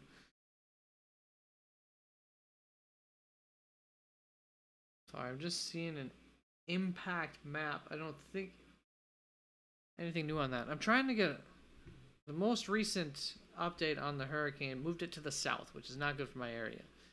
So I'm just trying to keep an eye on the local news in terms of their newer expectations for surge, because that's my main question mark and concern here. The extra wind of it moving south does not help, but is not as devastating either as I think the surge potential. Matthew Winay, what up, Matt? How's it going, man? And Metro, how you been? Appreciate you stopping on through. Hope you enjoy the decoration. I needed to get my mind off of things, so I just had a little fun and decorated around the old stream here. All right, I'm disappointed in Mahomes this season so far. Drafted him so high in Dynasty. Wait, is it like a new Dynasty league, Matthew? That sucks if you just started it. Oh no, I'm running out of water. So, hopefully you stay safe throughout it. Yeah, I'm trying to, Metro. I'm trying to make the right decisions. And thus, I'm trying to stay as informed as possible and everything. And, looking as many maps, computer-generated maps, listening to other, some of the YouTube guys like Ryan Hall, but he doesn't do doesn't get down to the local. But he gives me the overall. I trust him for the long-term overall picture, what his expectations are, where it will go, and then follow that up with the local news and looking at it maps myself for my specific location to see what the expectations are. Last I looked, even though that southern shift should be worse overall for my area, for whatever reason, timing of it, I don't know what that changed, but the surge here actually got a little bit better on the map. Either way, it's so incredibly close that I don't know.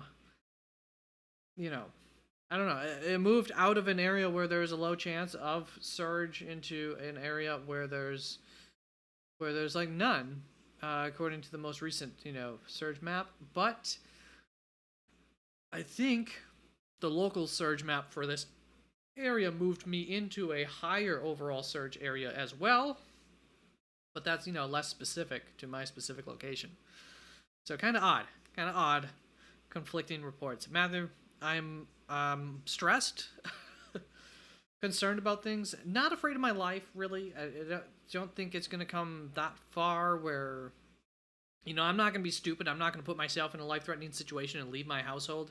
And unless, we do get that surge and then something happens with the foundation, something I really can't control, were to happen, that's like the only way that I'm really afraid of my life. It's something freaky I think has to happen to actually threaten my life.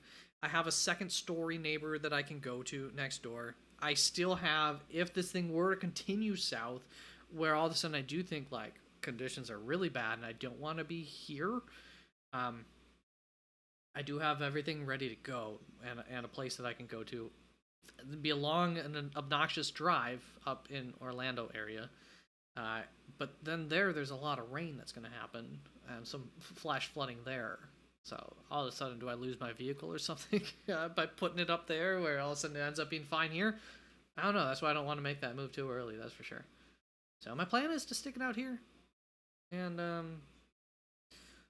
I think tomorrow night's going to be a long night because that's supposed to be the time frame where like the highest chance of a surge is. It's from like 7 p.m. to 7 a.m.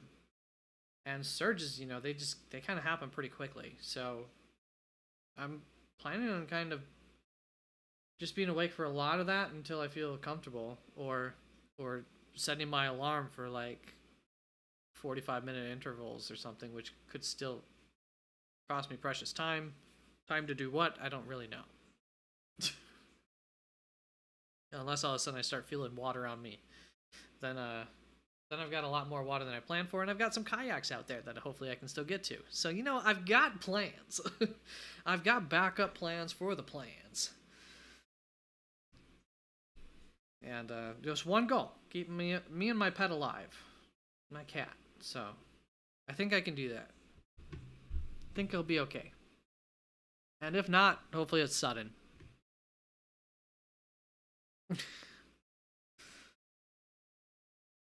Send the prayer tomorrow night. That's when we need it, and I would probably send it a little north of me. Hopefully not send it to Tampa Bay though. If it's got to be sent to Tampa Bay, that's casualty wise, and just pure number wise in terms of the cost of improvements afterwards. But especially the human cost could be pretty ugly if that thing moves that far north. Which is where it's tracking most of the time. It's a little south of that now, which is good for Tampa Bay.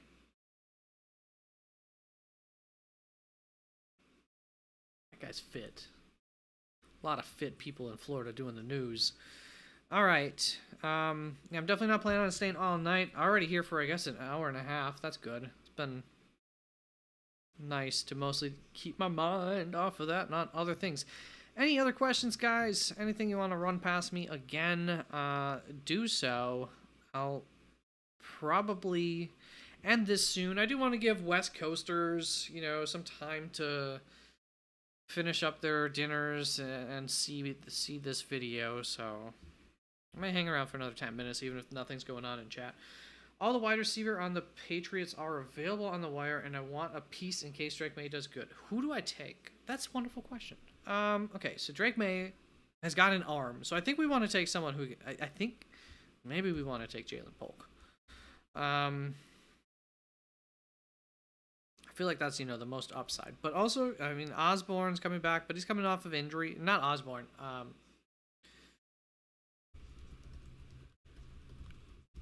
I'll give you the names. I don't even need to think about it because I'm gonna have it here. Kendrick Bourne, but he's coming off of severe injury. So for me, if you want to take the more likely, lower ceiling, higher floor, higher targeted, most likely guy, it would be Demario Douglas. But I would probably take the risk on Jalen Polk if you're really just shooting for something league changing here. I think Jalen Polk's your league changer, your league winning option in case everything turns out right. Because really, if everything turns out right, it's probably not 12 targets to Demario Douglas for 60 yards a game. is probably Jalen Polk for 8 targets, 6 receptions, 109 yards, and a touchdown.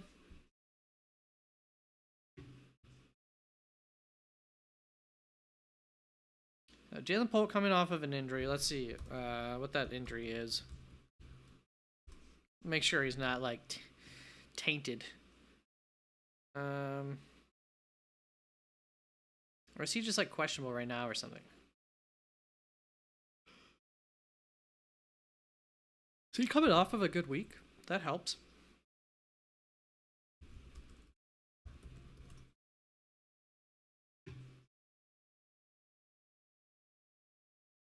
Oh, there's no real injury here. September 4th. I don't know why he's in orange on our lads. I feel like that usually means they're on some sort of... I got Drake May in orange too. Oh, that just must... Those are all the rookies. Javon Baker, Layden Robinson. Yep. Curtis Jacobs. All right. Yeah, Jalen Polk, I think, is your guy. Yeah, that's the guy I think that could... Once again, yeah, Demario Douglas definitely might get more targets and stuff, but true upside, it's Polk. Thank you, Torres, for your input on that, too. Should I go Eagles or Packers defense? Austin, what's up, man? By the way, people who aren't normally around here, I don't normally have this decorated like this. I'm in the hurricane path, and it just was something to release some of my creative energies, take my mind off of things for a little bit, is all. And, thought it'd be fun. Because I don't normally do waiver wire videos, so I didn't really have a format to go off of that I normally do, because this isn't normal for me. I usually do a video and don't go live. Eagles defense, Packers defense. Let me see. So I've been distracted. I don't remember all the matchups this week. Going up against Arizona for Green Bay, obviously a highly, a turnover rate that they're not going to be able to continue. Versus Philadelphia going up against Cleveland. I personally, man, the heck are the experts doing on that one? Hold up, I want to see what the... No, shoot, I don't know if this person... So I really like, I don't know if you're familiar with Subvert a Down. I really like their rankings. He's got the Eagles up here quite a bit higher. So I don't like taking bad defenses in good matchups because more often than not, bad defenses still suck, even in good situations. I've seen it way too many times. So what has Philly done? I mean, I know they have a lot of points and stuff, but they've been getting sacks and everything. I don't know where to look at. I do know where to look at that.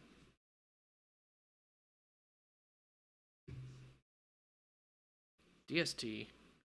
Season long. Philly. What have you done? You the 28th. Averaging 3.5. I think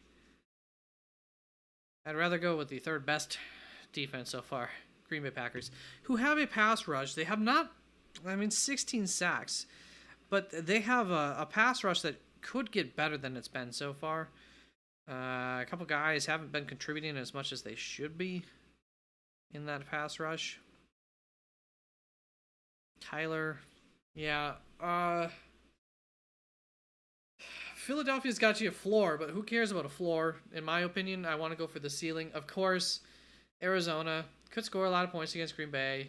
It might have even been less, but... I don't like trusting bad defenses in good matchups. I just don't think it works out. Metro would take the Eagles. So, yeah, Torres would take the Eagles. That's what people are going to tell you. I would go with the Packers myself. Also, a guy, model projection guy, who I like to use a lot, would go Eagles as well. So, I'm outnumbered here. What are the experts doing? And the experts would take the Eagles. Yep, I'm quite outnumbered here, and I get it. You're welcome, Austin. Hope you make the right decision, whatever you do. But, yeah, consensus is Eagles.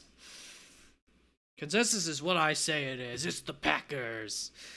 Hey, Austin, good luck either way. To me, you're looking at, those are, I don't know. Let me see. Is Houston available? I wouldn't mind trying to take a shot on Houston. Is Indianapolis available? I feel like that's another situation of a bad defense, but maybe at that point you might as well just go with the Eagles. Yeah. So never mind on that one.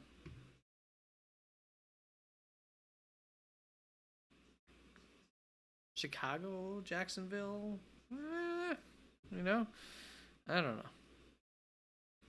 feel like Chicago, Jacksonville, I might rather go. Trust Chicago a little bit more. I think Chicago matches up pretty well, too, against them. All right, Metro, let's see. All right, I'll take Polk. Yep. I got 158 last week, but lost. Oh, no. Because you had to play against Burrow and London. Ouch. That sucks, man.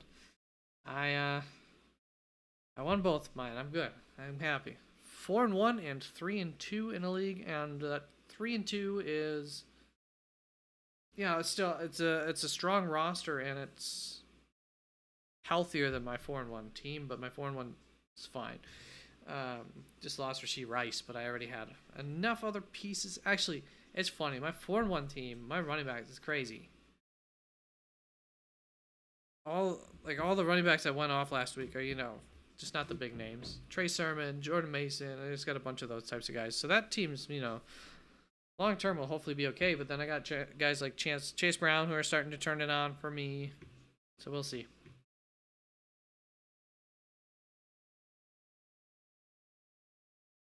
And that team has ETN, who's, hopefully will get better. Somebody I didn't really want to draft, but... Austin, hey, by the way, I just see that you're going to get hit by the hurricane as well. Good luck.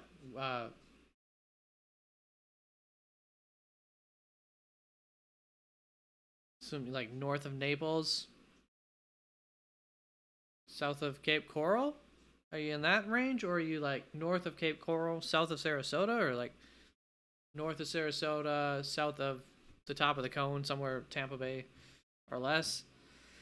How's your area? What's the expectations, Austin? Are you fairly safe, or is it not good? Derek Jackson. Yes, I can help with trade question.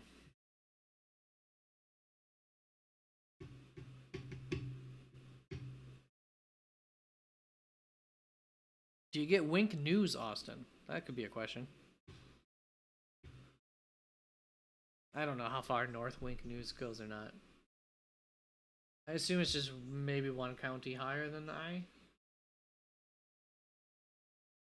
Maybe two.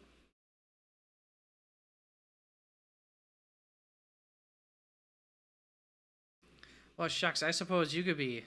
I mean, you could be pretty much anywhere in Florida, and you're probably getting hit from the hurricane, though. I guess I'm assuming you're, like, along the coast. Okay, yeah. Good to hear. Good to hear, Austin. I was just thinking that right before. Texans are available, by the way. Where did this guy have the Texans? So, on the guy whose rankings I really like to verify, I just, somewhere where I go when I'm debating between a couple of teams, and I don't always agree with him, but I do like he does his stuff very much like I do my projections. It's very numbers based stuff. Screw your feelings kind of projections. No, but projections, real number stuff. And he's got the Texans as the number 1 defense for this upcoming week. So, and if I recall, helping somebody else out previously with who to take long term, they have a good schedule for a little while. New England, then Green Bay, Houston, New York Jets, Detroit, Dallas, Tennessee, nice. Jacksonville, probably nice still, maybe later on in the season. Overall good. And then playoffs, Miami, Kansas City, Baltimore for the championship. Playoffs just consistently get a little bit worse, but Patrick Mahomes is not above throwing a pick, so if they don't end up getting Devontae Adams or something, that could still very well be on the table come that point in the season. And Tua will be back. Miami might be going, but they're going to be Oh, they'll be in a dome either way. Yeah, the playoffs are not so great for Houston, but up until like their bye, you can hold on to Houston for a little while and then just a couple of weeks maybe take a different team if somebody's really good out there on the waiver wire. Sub here, I'll link it for you because the name's weird in terms of how it comes out of my mouth. There you go. Check that dude out. Does kicker rankings too. I like him. I don't really use them for the quarterback rankings. They're fine, but I do my own quarterback rankings, and my quarterback rankings are where I started. I really like my quarterback projections. I mean, I keep going rankings different than projections.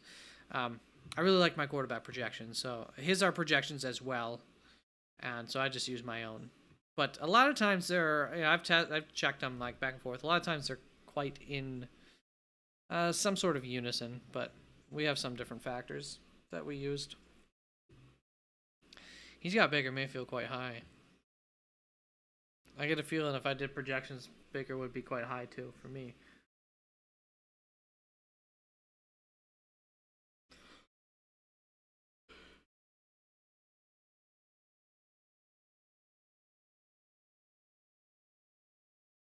Ooh, whoever I told kicker to, I didn't check this out, but they agreed on the kicker. You suck at drawing, I think it was, who asked me. He's, I think, gone now for the night. Jake Bates. Yeah, you're welcome, Austin. That's somebody who posted on Reddit, and then he opened up his own website from some success from that. All right, so basically I'm in a situation. I have Jay Chieta, AJ Brown, and Puka Nacua. However, I want to trade for Amonra. Do you win or lose?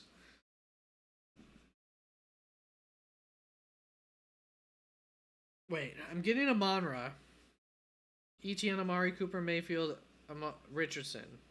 Oh, okay, this is a big trade. I was like, well, who are you giving away? Which ones are those? But you're getting all of them. Okay, so you got Amonra, Etienne, Amari Cooper, Mayfield, Anthony Richardson, 2 quarterbacks.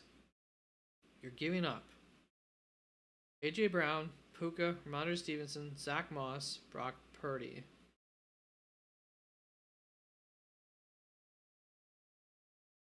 Okay, well, I'm fine with like quarterback thing. Ramondre, it's probably done better than ETN so far. They're kind of equal. Puka is still going to be gone for another like 4 weeks. So we can just call that like a not wash between him and Anthony Richardson. Zach Moss, I think, is on the way out. You're giving up AJ Brown. But you're doing this to get Amonra. That's what you're getting. That's what you're giving. Derek, I can't say I love it. I'm curious to see what the numbers come out to in terms of this CBS. It's just, you know, another person putting, but I do like, they assign numbers, so I just like to use this as a guideline. Is this like, even if it's full PPR, that's not really going to change. All right, so we've got Amonra, like, we'll say 30 points. All right, help me out here. Amonra, like 30 points. ETN, like 15, 45 points. Cooper, let's give that 10. That's going to be the same as Puka Nacua there. That makes enough sense. Rest of season there. Mayfield, so that's 55. Mayfield, like, I'm going to go maybe 11 there. So 66 points. And Richardson.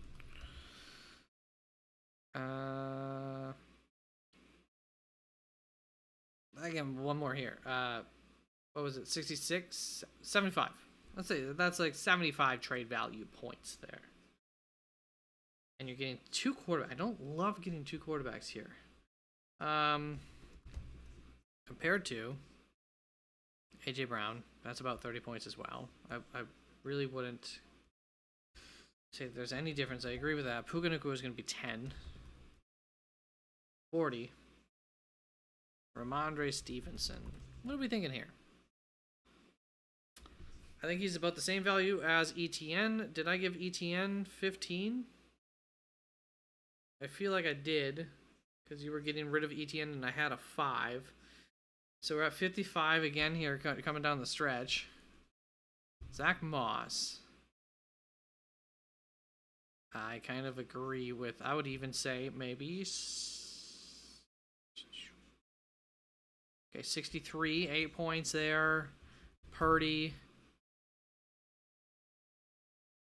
See, I would say Purdy is just as valuable as just as valuable as Richardson. I gave that like 9 points. I might even say Purdy's, yeah, 9 or 10. Yeah, it's an even trade, man.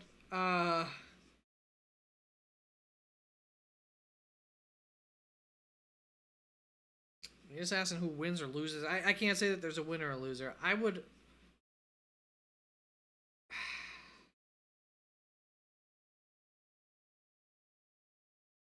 kind of rather have AJ Brown, Puka long term. Derek Johnson, in full PPR. Okay. Do you? And like I said, it didn't end up really mattering there in that decision. Do you? What's your record, Derek Johnson, in that league? I feel like this is what I would decide: is do I need points now or do I need them later? Because if I need them now, then I want Amon-Ra, ETN, Amari Cooper. You know, but if I'm, you know, if I can hold out, I think Puka, to me, in the long term, is going to, like, kind of makes me want to stay with the Puka one. But no, that's what you're giving. 2 and 3. Ugh. Yeah, it's a wash. It's whatever you feel comfortable with on that, man.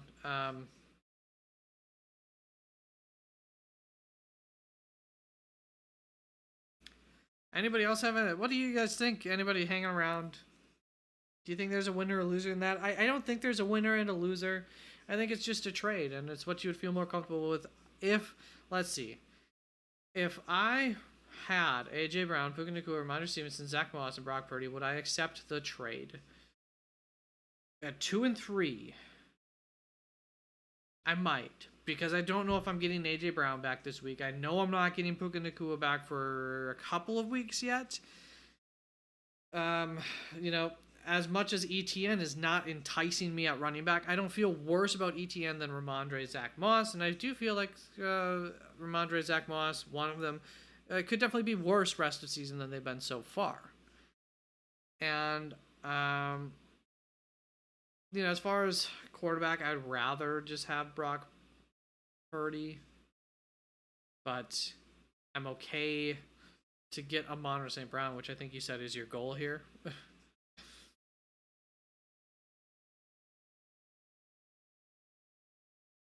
The 4-team trade, wow. What a thing. I'm gonna get on to Chaka's question there, but yeah, I'm fine with the trade. You know, I'm not like I said, I don't think you're losing the trade. This is one of those trades it's just gonna depend how things play out, and you could go look back on it and say, oh, it was or it wasn't a good trade maybe, but you know, you got the 2 quarterbacks thing going on, so it's a vibe. It's you're aiming for something, and you're helping your team, I think, a little bit more in the short term, which at 2 and 3 it helps. All right, Chaka, sorry, thank you for being patient. Would you trade?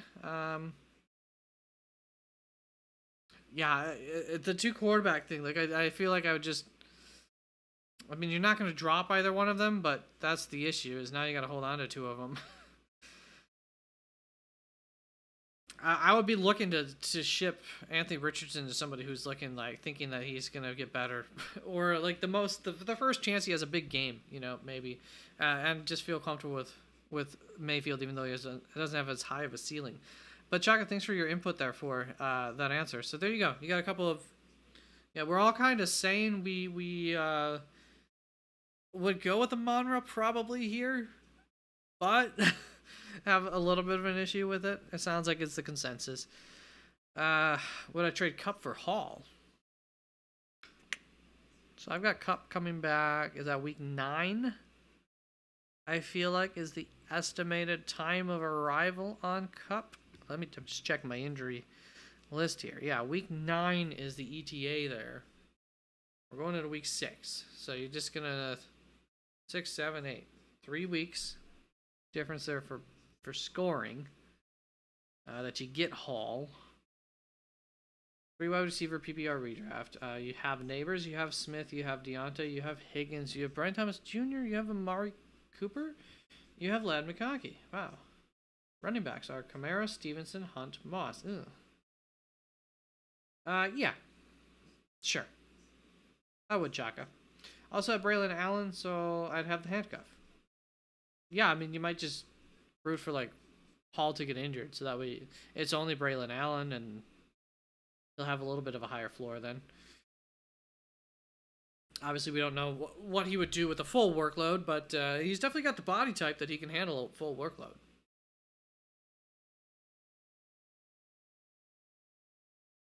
All right, they're just doing the 2-hour forecast. I haven't looked over for storm surge threat.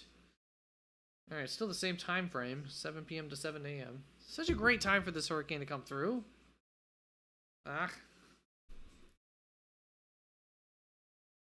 So, yep, I'm on board with the chat here on this one.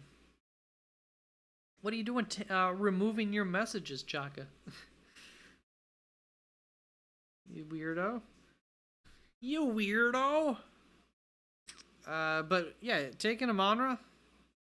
Don't want 2 quarterbacks in a 10-man. Yep. So, Derek, I hope that works out for you. Did that trade go through and everything? That's crazy. A 4-team trade.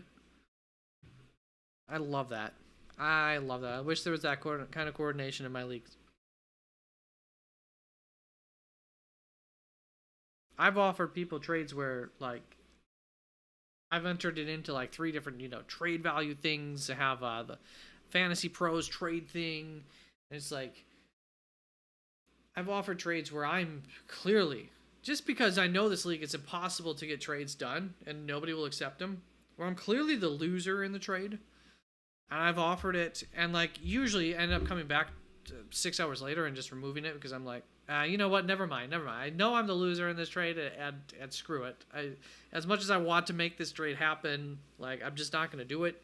I've offered trades that would clearly help teams out, and man, they just get denied. And I just, like, I'll follow these trades afterwards sometimes, because I've basically given up trying to trade in that league. But, like, when I've offered these trades, I'll sit there and follow them, and the people should have done them. I did offer one earlier this year, Jordan Mason, to the Christian McCaffrey owner before the season started as an offering to them, like, hey, just in case something's up, because it was before, we knew that Christian McCaffrey was going to be missing time, but then we still thought he was going to be healthy for week 1.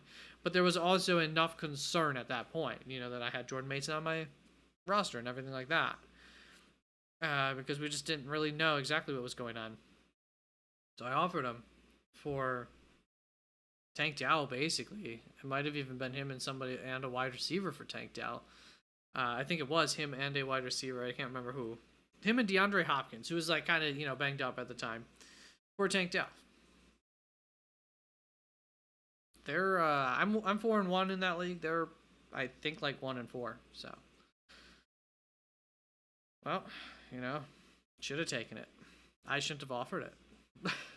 MHJ just told me that with Rashid Rice out, I can try for MHJ. The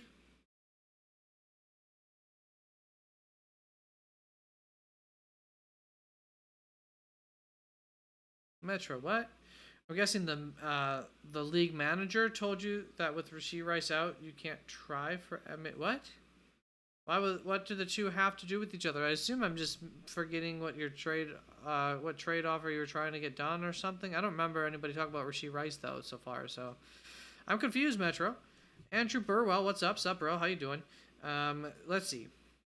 Do I start Bucky or pick up Singletary and start him as running back 2? Kyron and Hunt.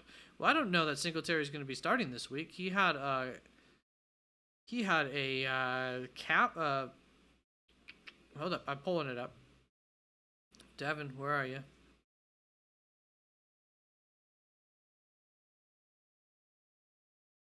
Why not have him up here?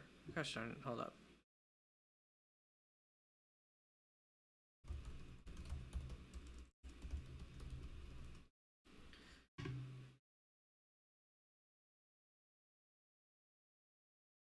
Calf, he had an injury that, groin.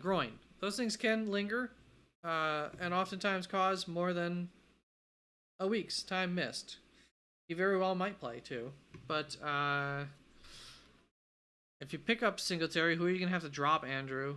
Kyron and Hunt are on bye, 12-man league, half PPR. I mean, I think you just start Bucky. What's that matchup? Let me see just exactly what I'm feeling on Bucky anyways to start off with here. And you don't have to answer what's a matchup. I got him here.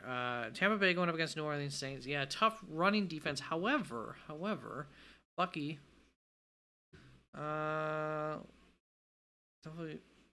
Let's see here. I feel like it's not a good matchup for Bucky, but I want to look a little bit closer at New Orleans run defense here. Because Kansas City just put up over 100 yards, but they really focused on the run there in that game. They didn't want to let New Orleans establish, themselves as an offense.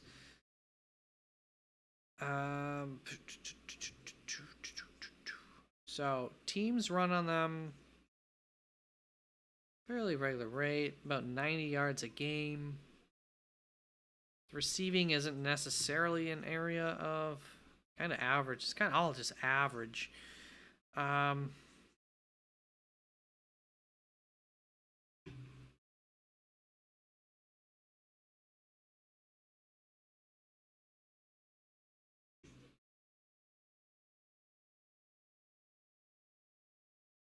mean, Cincinnati would be a good matchup. The only thing is we don't know that Singletary. Can you pick up Tyrone Tracy? Is he available? I'll drop Rashee Rice for Singletary. Oh, well, I mean, sure.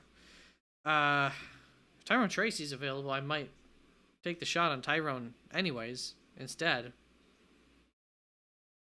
I feel like there's, let me see here.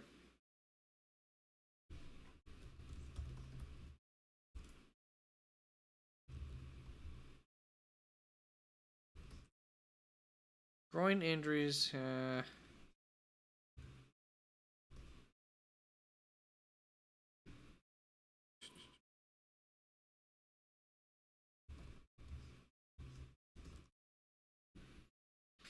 Typically last 3 to 6 weeks. Tendon. Oh, that's a tendon injury. So we don't know. We don't know if it's a tendon or a muscle. So I want to find, where's my resource here?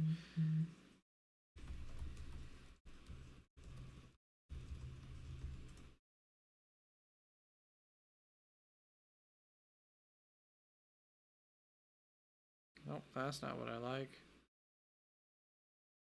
There, this is. Okay, groin.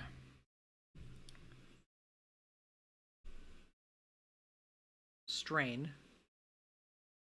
Recovery time 0 to 5 weeks. So we've already got 1 week down. We don't think it's too terrible. So, I think it's likely to expect it to be another week missed. I would prefer Tyrone Tracy to take a shot on that.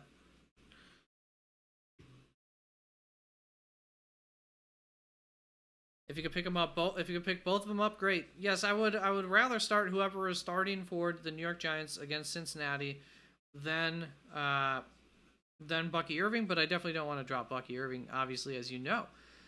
All right, Clemens, thoughts on Breece Hall for Garrett Wilson trade? Yeah, it seems like I'd probably slightly rather have Garrett, as this defense doesn't quite dominate anymore. I mean, they're good. They're hard. But their offense hasn't been doing enough. Clemens, It depends which running backs you have. Okay, Chuba Hubbard, Gibbs, James Conner, and Brees Hall. And you get thoughts on Brees Hall for Garrett Wilson? Yeah. I would trade Brees Hall for Garrett Wilson when you have. Wait, you're just going to have Chibbs and James Conner. Chuba's not going to be a long term option. Do you have any other running backs, or is there? Could you make this trade and then drop like your worst wide receiver for, like a Tank Bigsby or something this week? Can you do that? Curious, Clemens. And while you're at it, feel free to answer Andrew Burwell as he helps with that. Okay, so Clemens, we'll get back to that. My immediate thoughts are, in the short term, yes, but in the long term, I don't know that I want to do that with only Gibbs and James Conner. Well, Chuba's gonna have some sort of value. I don't think he's gonna get fully replaced with where that team is at. I think they're going to let the new running back come to, really fully heal. So there's still some value there. I'd still rather have another running back, though, outside of those three. So, yeah, what are your wide receivers, Clemens? That's a good question there, Andrew. Metro, the MHJ owner said, I can't trade for since... Oh, yeah, well, that makes, enough sense. Metro, keep Garrett Clemens. Well, he's... Oh, you're looking at getting Brees Hall for Garrett Wilson? Did I get it wrong, Clemens, on that? I have Brees. Someone is trying to trade me Wilson for Hall. Yeah, so as your running backs are, I think I'd rather hold on to Brees, but yeah, what are your wide receivers? You've got Kupp coming back in a few weeks. So that kind of mitigates the whole Chuba thing in terms of flex worthiness. Pittman, McConkey, Hopkins, Deontay Johnson, and Ayuk. No. Between Deontay Johnson, Ayuk, Kupp coming back, Pittman in the short term, McConkey in the short term, Hopkins in the short term. Between Pittman, McConkey, and Hopkins, and then Deontay Johnson and Ayuk, I think you're okay. I'm still not concerned about Ayuk as much as it's been poopy.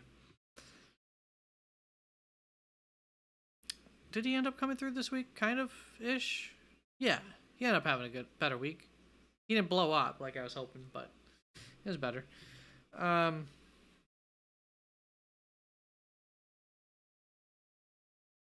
Andrew, they came in giving Eric Ray and him carries, and about 2/3 of the way through the game, they stopped giving Eric Ray any carries. Down the stretch, when they were trying to win the game, it was Tyrone Tracy all day. They gave them both a shot, and Tyrone Tracy was clearly the better running back. So, yes, if Tyrone Tracy were to have a fumble, whatever, does Eric Ray come back into the picture to more of an extent? I'm sure he'll get some work over the course of an entire game. That's always going to be the case. But, is there maybe a short leash on Tyrone Tracy? Possibly. Jay Smells, should I trade Metcalf for James Conner? Mooney. Metcalf for Conner and Mooney? If you need to. I'd rather have the best player, Jay Smells, and keep Metcalf. But if you need to trade, if you need help at your running back position and everything, if you're just a little thin, Jay Smells, go right ahead and make the trade. It's fine value-wise. There's nothing wrong with the value of it. I would just rather have Metcalf if I can. But not all rosters are, situated like so. We hold through Clemens. Yep. But then he tells us, okay, I'll drop Rasheed for Singletary. I think with Garrett having a good game and Brees not last week, you could get some ads with Brees in a deal. There we go. Metro looking to squeeze a little bit more out of that. If they did approach you with the trade, it is possible maybe you could come back with a counter trade. Look for a little bit more. Maybe try to upgrade something else incrementally as well on your roster. That would be something to look at. I do like that. I have Priest. Someone is trying to trade me Wilson. I'm worried. Clemens. We got that. Wide receivers. All right, Metro, if I could snag a low-end running back, then yes, because your running backs are rough. Yeah, so Wilson was on the same page there. in terms of getting rid of Brees because you are thin at running back. So we covered all of that.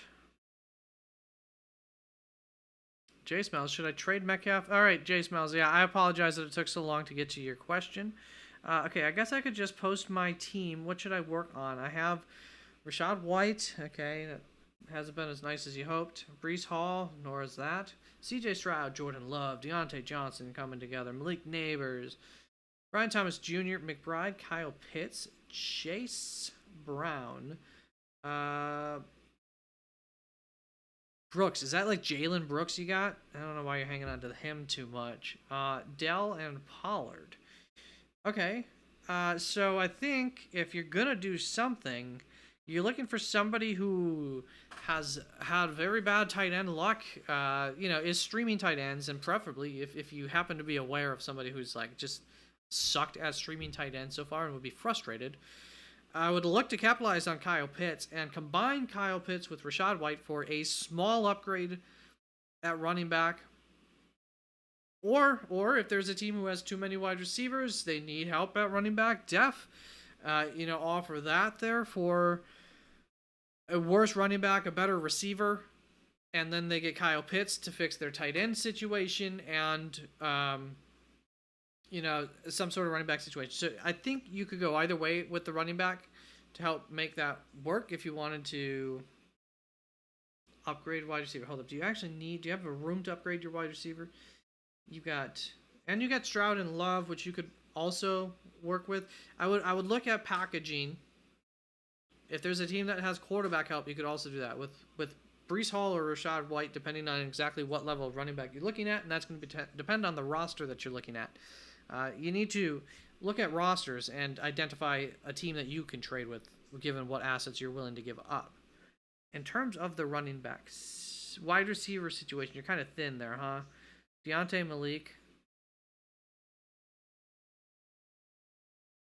And then you got Brooks. Oh, it's Jonathan Brooks. So wait. Brian Thomas Jr., Malik, and for some reason I was thinking that was Brian Robinson Jr. Or Brian Robinson.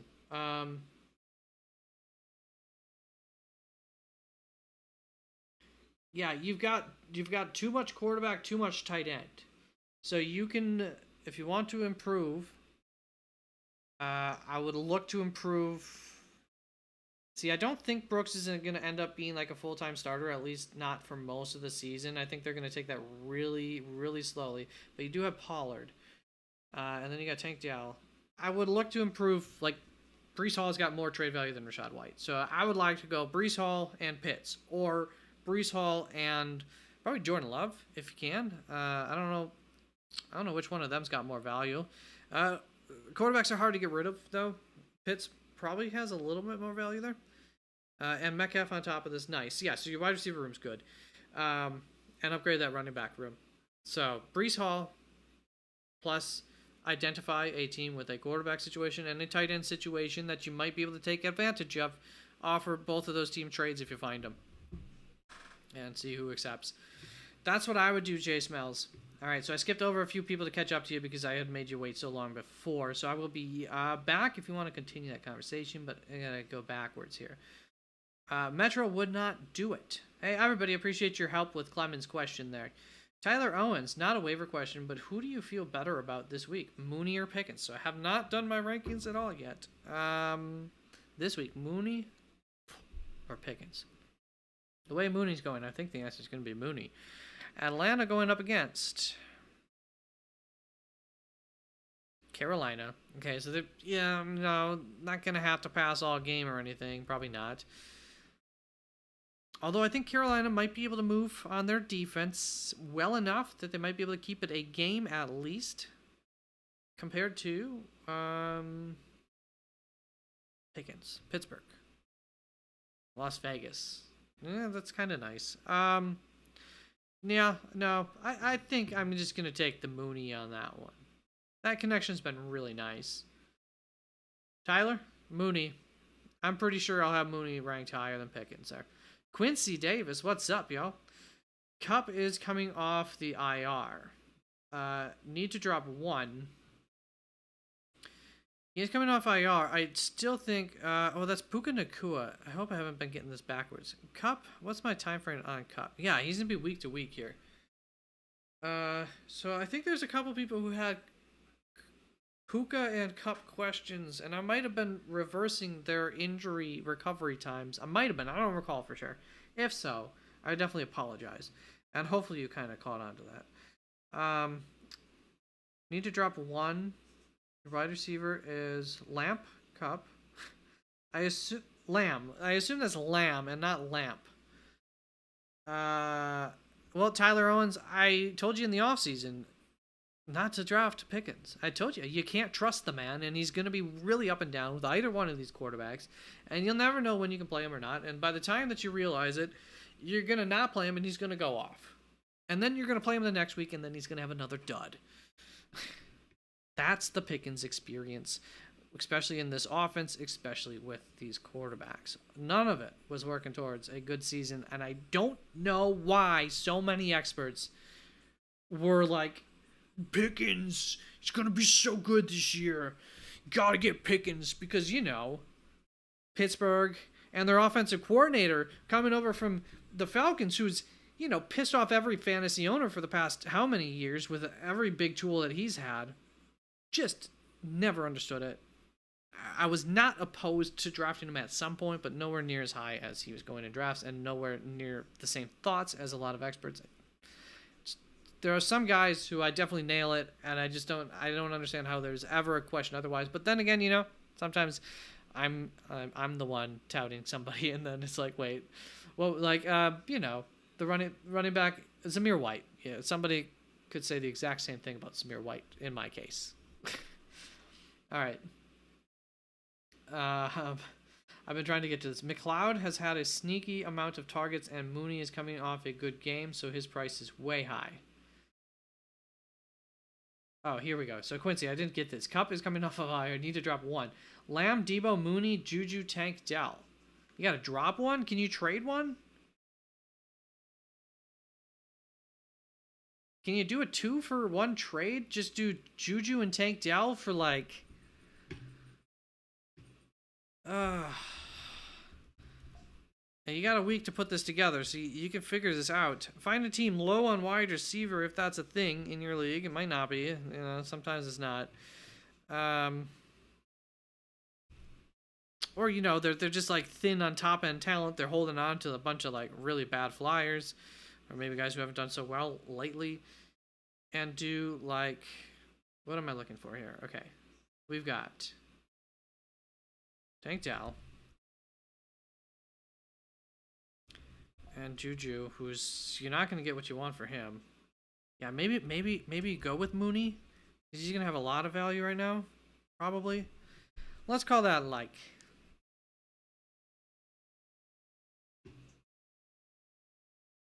T. Higgins. Can you trade 2 of them for T. Higgins? Juju, Tank Dell, Mooney, some 2 of them for T. Higgins, for a DJ Moore. He's kind of, you know, that might be Mooney and Juju. Maybe that gets you DJ Moore. Could you do that? Garrett Wilson, Tank Dell, and Juju. Could you do that? Devonta Smith owners are probably just going to be excited to have him back. But, you know, if that's the range we're thinking in, Brian Thomas, Deontay, I think, you know, think to yourself, would you take Mooney and Juju for Deebo Samuel? Probably not. So I think we've reached our limit. Brian Thomas, probably not happening either. You know, Devonta Smith, probably not happening. But maybe those guys. Stephon Diggs. Could you do 2 of them for Stephon Diggs? Would you want to do that? I don't know for sure if you want to do that. You might. Cooper Kupp. Coming back week to week now. Look for those guys. Look for that type of situation, Quincy. I think is what you want to do. If you have to drop somebody, good God. Am I dropping Tank Dell over Juju? Did anybody help you on this? If you guys didn't help Quincy, let Quincy know. Who would you drop? Let me know in the chat. Just type in Juju or Tank Dell. Which one of those are you dropping? I don't think you're dropping Lamb or Cup. Oh, you already have Cup. You can't trade for him. or Debo. I know we're not dropping those guys. I don't think we're dropping Mooney, but if you want to do that, go right ahead.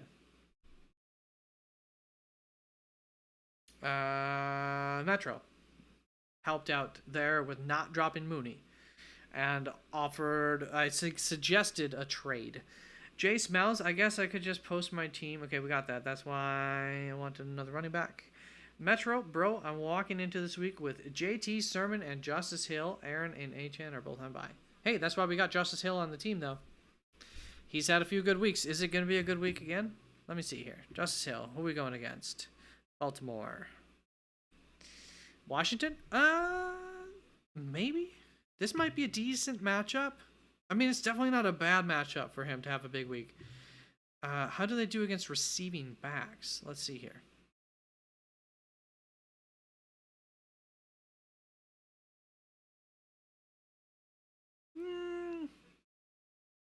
Nothing crazy. Maybe. No. Not like an area of expertise, but it's an overall solid week to have Justice Hill. I would think, the likelihood of him having a bigger game against Washington is not low. They're below average against the run. Teams do tend to pass on them a little bit more because even though their run defense sucks, their pass defense is even worse. Jay Smells. Oh, Clemens was letting me know could have Jonathan Brooks. So I guess I don't know that was... I have Jonathan Brooks. Okay. Clemens, you're welcome, and I hope chat is welcome as well. Haven't felt good about Pickens all year. Do you have any players in mind that I could potentially trade for? Did I cover this yet, Tyler? You want to trade away Pickens? Did I? Is that what I did? I told you who I felt better about. I probably didn't get to the trade yet, right? Cup should be week back according to the coaching staff. Week 7. Yeah, I think that was a week that they gave. Just like last week, Metro. Exactly. He's too unpredictable, and with Fields at quarterback, I'm not sure he is the guy. Clarify, I mean Pickens isn't the guy. Yep. Quincy, just don't drop at that point. Metro, but he needs to bring Cup back. Are you saying to leave Cup? Yeah, by the way, Quincy, usually your IR spot, when guys are in a lot of leagues, and maybe you guys have specific rules against this, but system-wise, like ESPN, I know for sure, and I don't know if they're all like this or not, or maybe it's just an ESPN thing, but if your guys are ruled out for the week, which Cooper Kupp will likely be ruled out this week, you can keep them, you can put them in your IR spot.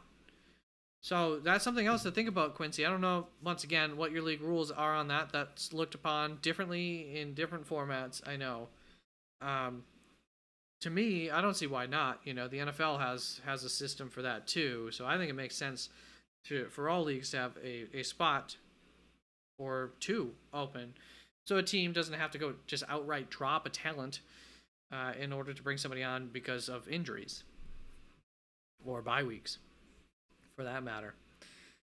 It wouldn't work for bye weeks, but honestly, that shouldn't have to cause you to drop somebody like Tank Dell. Torres gave an answer. Thank you, Torres, of Juju. Oh yeah, already been 2 hours and 15 minutes. Look at this, guys. I do have to eat before going to bed tonight, and but I also will be up for a little while yet, so we're good. All right. Although maybe I'll run and grab something to snack. Tingley. Hey, Tingley. How's it going? Nice to see you again. Hey, yo. Who could I drop to pick up a running back I can start for this week?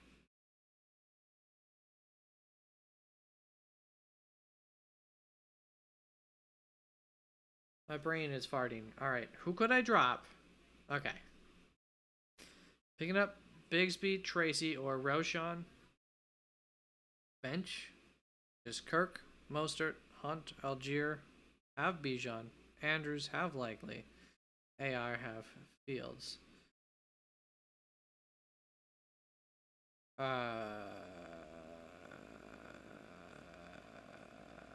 Algier.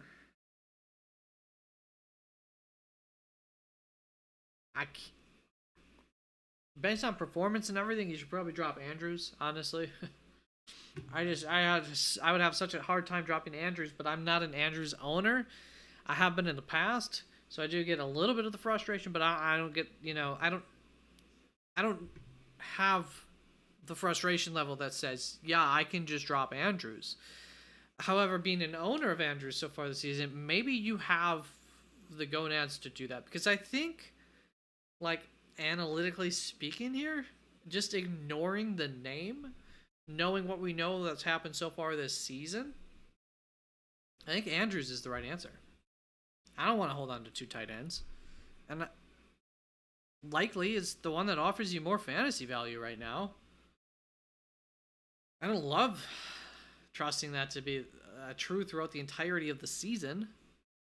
I do think there's a chance that that offensive line gets things put, they get comfortable enough with that offensive line that Andrews starts going on more routes, and they start using different formations, and Andrews gets more involved again in this offense. I think that's very possible to happen as the season goes along. I don't know for sure. And with Fields, I would think about possibly dropping AR, but not when Fields is the guy that you have, Tingley. So I'd rather keep AR and Fields and just play best matchup there.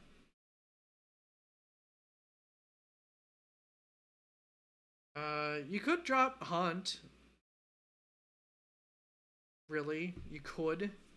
I don't think I would drop Hunt for Bigsby necessarily. Yeah, I don't. That's one of those things where it feels very sideways about dropping Hunt for any of those three right now. I just, with the CEH thing coming in, but what's different between that and Bigsby?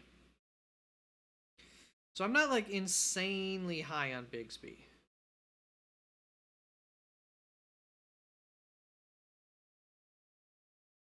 I would rather have Bigsby than Roshan, by the way.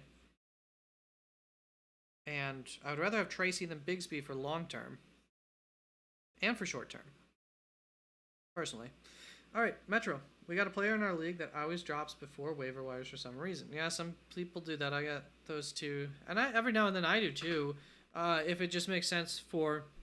Sometimes it makes sense for how you have to put in your waivers, for how you want things to work out. Giving that one free spot that you can just I just want any of these guys first or whatnot. Sometimes it makes that a lot easier, and then you don't have to put in 17 waiver requests in order to say, well, I want this guy over this guy, but then if that doesn't happen, then I got this guy over this guy. But also, I want this guy and this guy and this guy. But not if I get that, not if this comes through, then I don't want this to happen. So it can make sense, but there are people who do it every week, and I don't get that either. Unless there is also always the dropping Andrews, so that way somebody will use their waiver claim to pick up Mark Andrews, and that opens up gives you a little bit more likelihood of getting your Tyrone Tracy or something this week. There is always that reason too, to drop somebody early. You put a juicy name out there that you're done with, and you think is going to be a mistake for whoever picks them up, but somebody's going to waste their top waiver claim on them. So sometimes there's a reason for it, Metro. He's probably going to take Tyrone from me, so I have no access to a good floor running back this week. There's always somebody out there. It's just, not always easy to figure out who.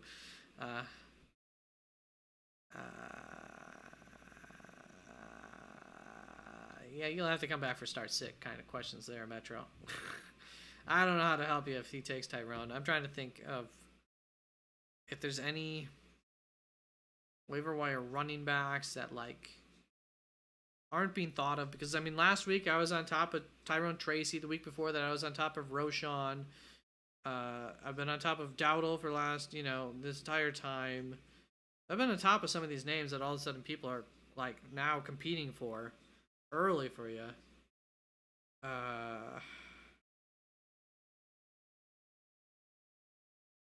But the names start to get thin at some point.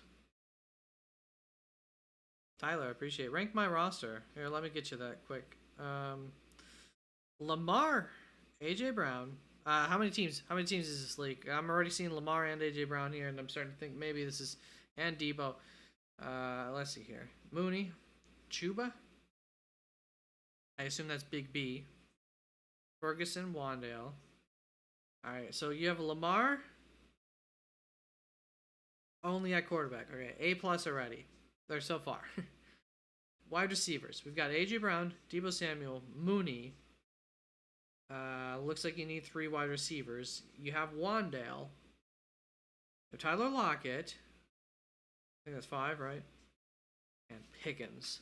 Okay, so Pickens, Lockett, good depth guys. Wandale's right in there. So good flex guys. Pickens a really good flex. At least it really hasn't worked out this year. I'm sure it will at some point. Lockett's been okay, but between the 3 of them, and Wandale's clearly at the top of that list right now. We'll just see how that continues the rest of the season. That's a really good. We'll go A flex-ish, and then you have Mostert on top. Okay, you're like A plus in the flex range here. Mostert's actually going to be ahead of Chuba in your running back room. So now I'm going to move that down. And you have just JT, like Jonathan Taylor. So it's really Mostert, Jonathan Taylor are your starting running backs.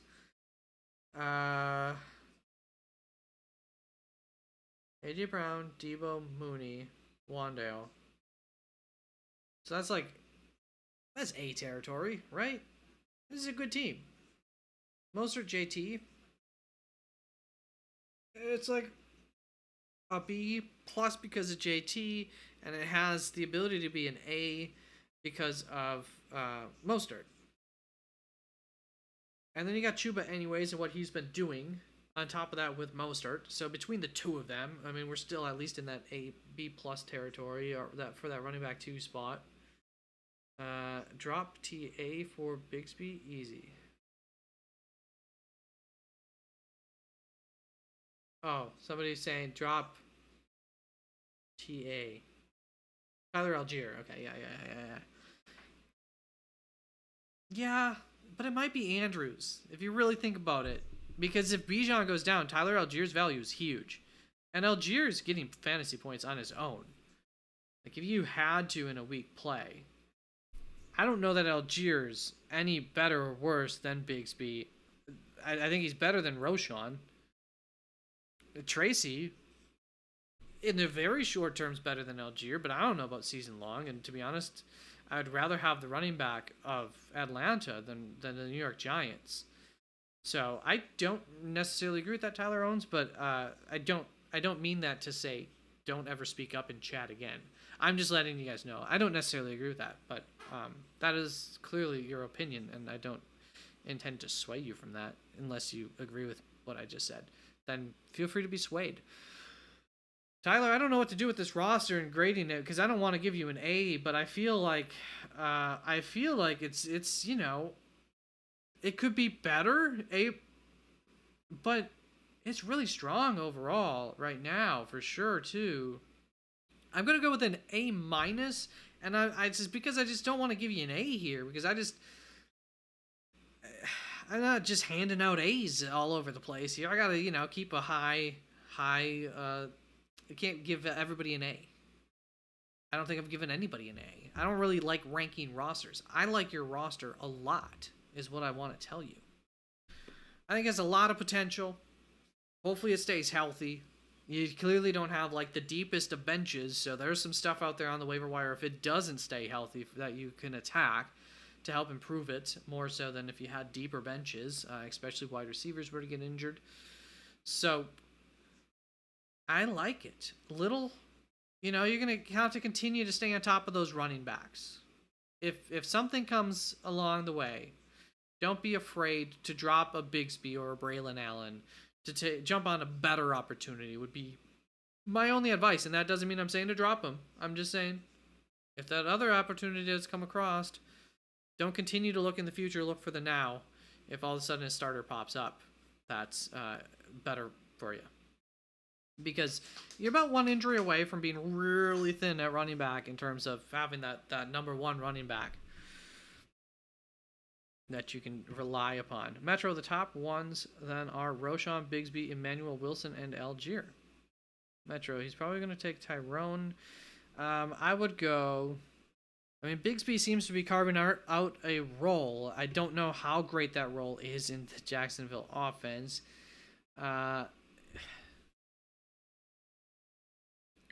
Emmanuel Wilson might have a good week against Arizona, you know? Might. What did he do last week? What did Emmanuel do? Emmanuel, tell me how you do. Game. Week 5. Running back. Half PPR preferably. I don't really remember our running game doing anything. Yeah, no.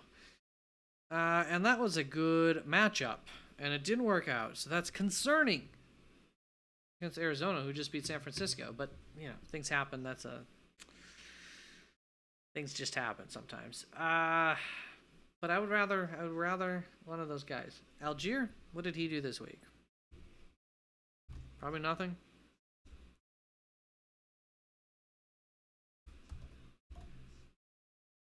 Algier. Where are you, Ty? There we go. Well, not nothing. 4 points. He had another 6 attempts, is that? 6 attempts. Didn't do so great on the ground, but hold up. He received a good amount of receiving work. 3 receptions, 3 targets. That's nice. You know, 9 touches, 10 touches. That's good. I'll take that over Emmanuel. Bigsby seems to be at that same point, and I don't know if that's a better offense, but Bigsby might even have a bigger role. Oh, gosh. Oh, gosh.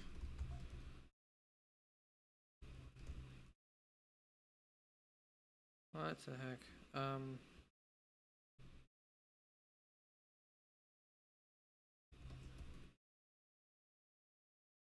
Did I scold someone for typing Bigsby earlier when it is Bigsby? Did I try and tell him it's Big B? Is that it? No, somebody said Big B, right?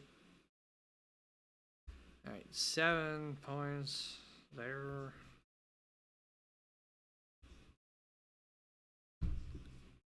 What? How does this make sense?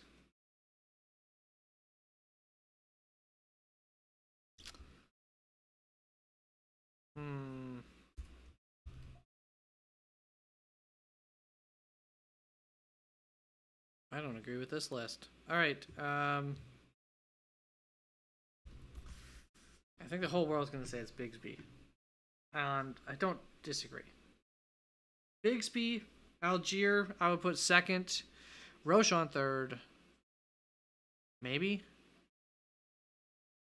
Emmanuel Wilson.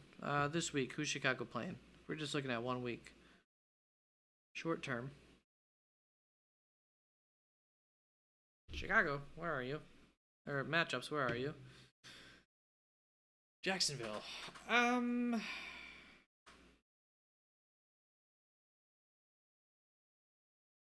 how many touches did Roschon get? I know he got another touchdown, but he had 10 touches, no targets. 2 touchdowns. 25 yards. Yeah, not much. And Emmanuel had how many touches? 6. And a reception.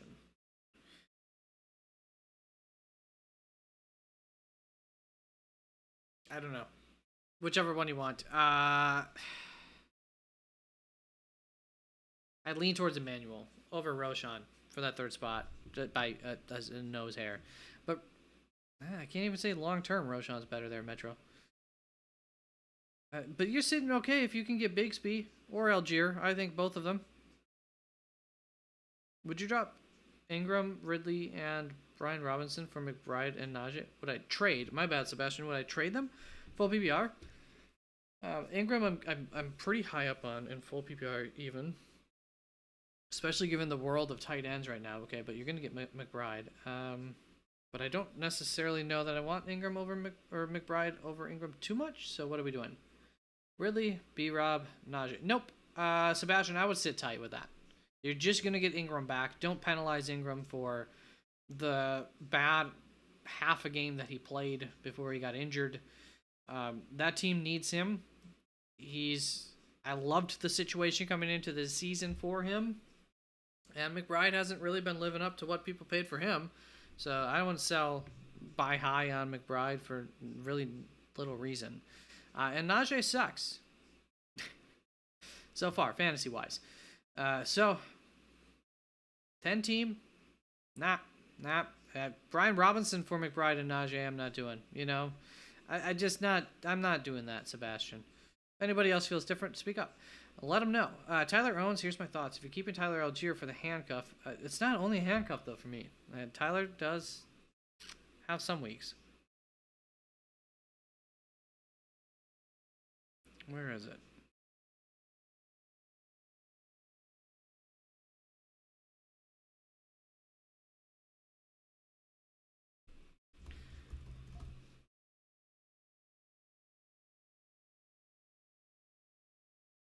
Yeah, I mean, maybe I'm overrating him a tiny bit. Maybe he's only had 1 week where he did something.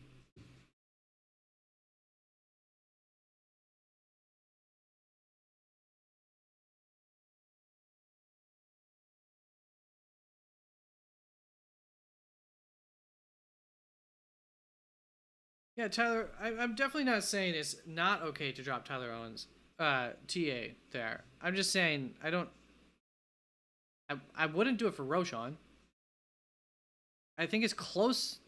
I'm fine with Bigsby over Algier, but also Mark Andrews sucks, ain't doing shit, and I can keep Algier.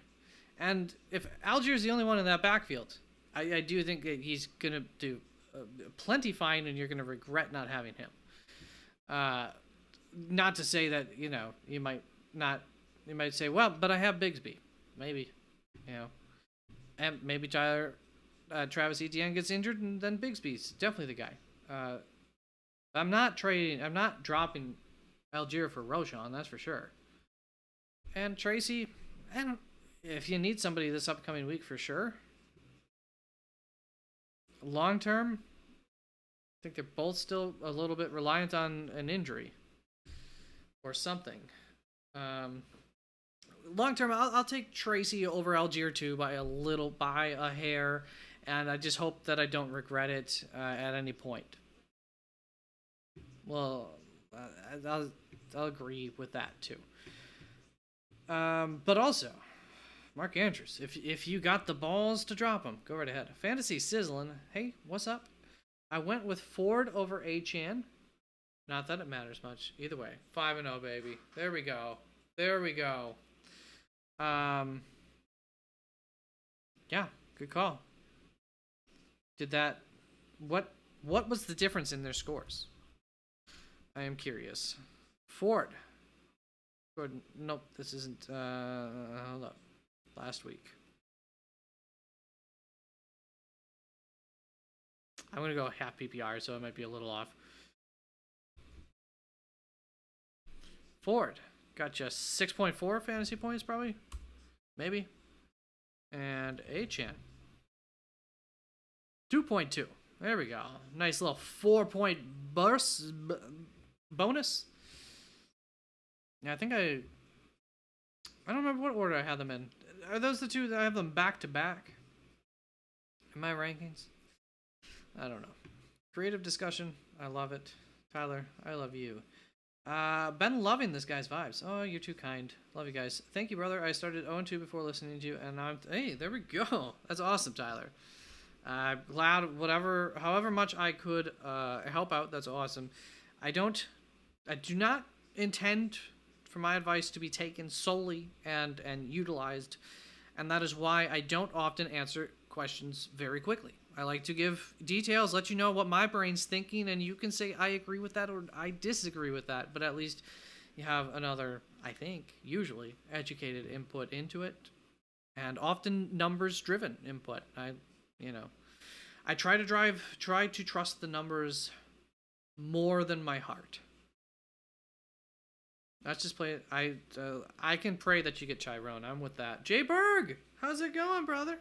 Killing it again. Thank you. Thank you, Jay. I appreciate it again. And so far, I have not had to put your beautiful and lovely donation and appreciated donation towards gas money. But with the most recent projection on the hurricane, it went south. I'm hoping at 11 o'clock we don't see that happen again in an hour and 20 minutes. Because then I'm going to have to think about putting that $20 to gas money. and moving on over to... I'll probably still wait for the morning, bro. That's like the last chance to go, the 5 a.m., see what happens with that one. Unless this one just drastically drops south, then I'm heading on out to Orlando area. Mike needs running back help. Have Michael Pittman, Josh Downs, Xavier Worthy, Christian Kirk. Looking to package one of them with Javonte, Jerome Ford for running back. Any suggestions? Okay, so yes, I got suggestions. You need running back help, so you want to package Javonte, Jerome Ford. I think right now Javonte is probably going to have the one that you can upgrade actually, and then holding on to Jerome Ford could still, produce for some time here. So I don't think you're losing too much. And for Javonte, if I recall, I looked at his schedule just a little bit ago, and in the short term, his schedule sucks. He's not helping you win games for now, but he will help come championship time. So maybe you could trade him away and then trade back for him in 4 weeks. I don't know when your trade deadline would be. Javonte, where are you on my list? All right. So was that correct on my? I can't see the rest of his season schedule.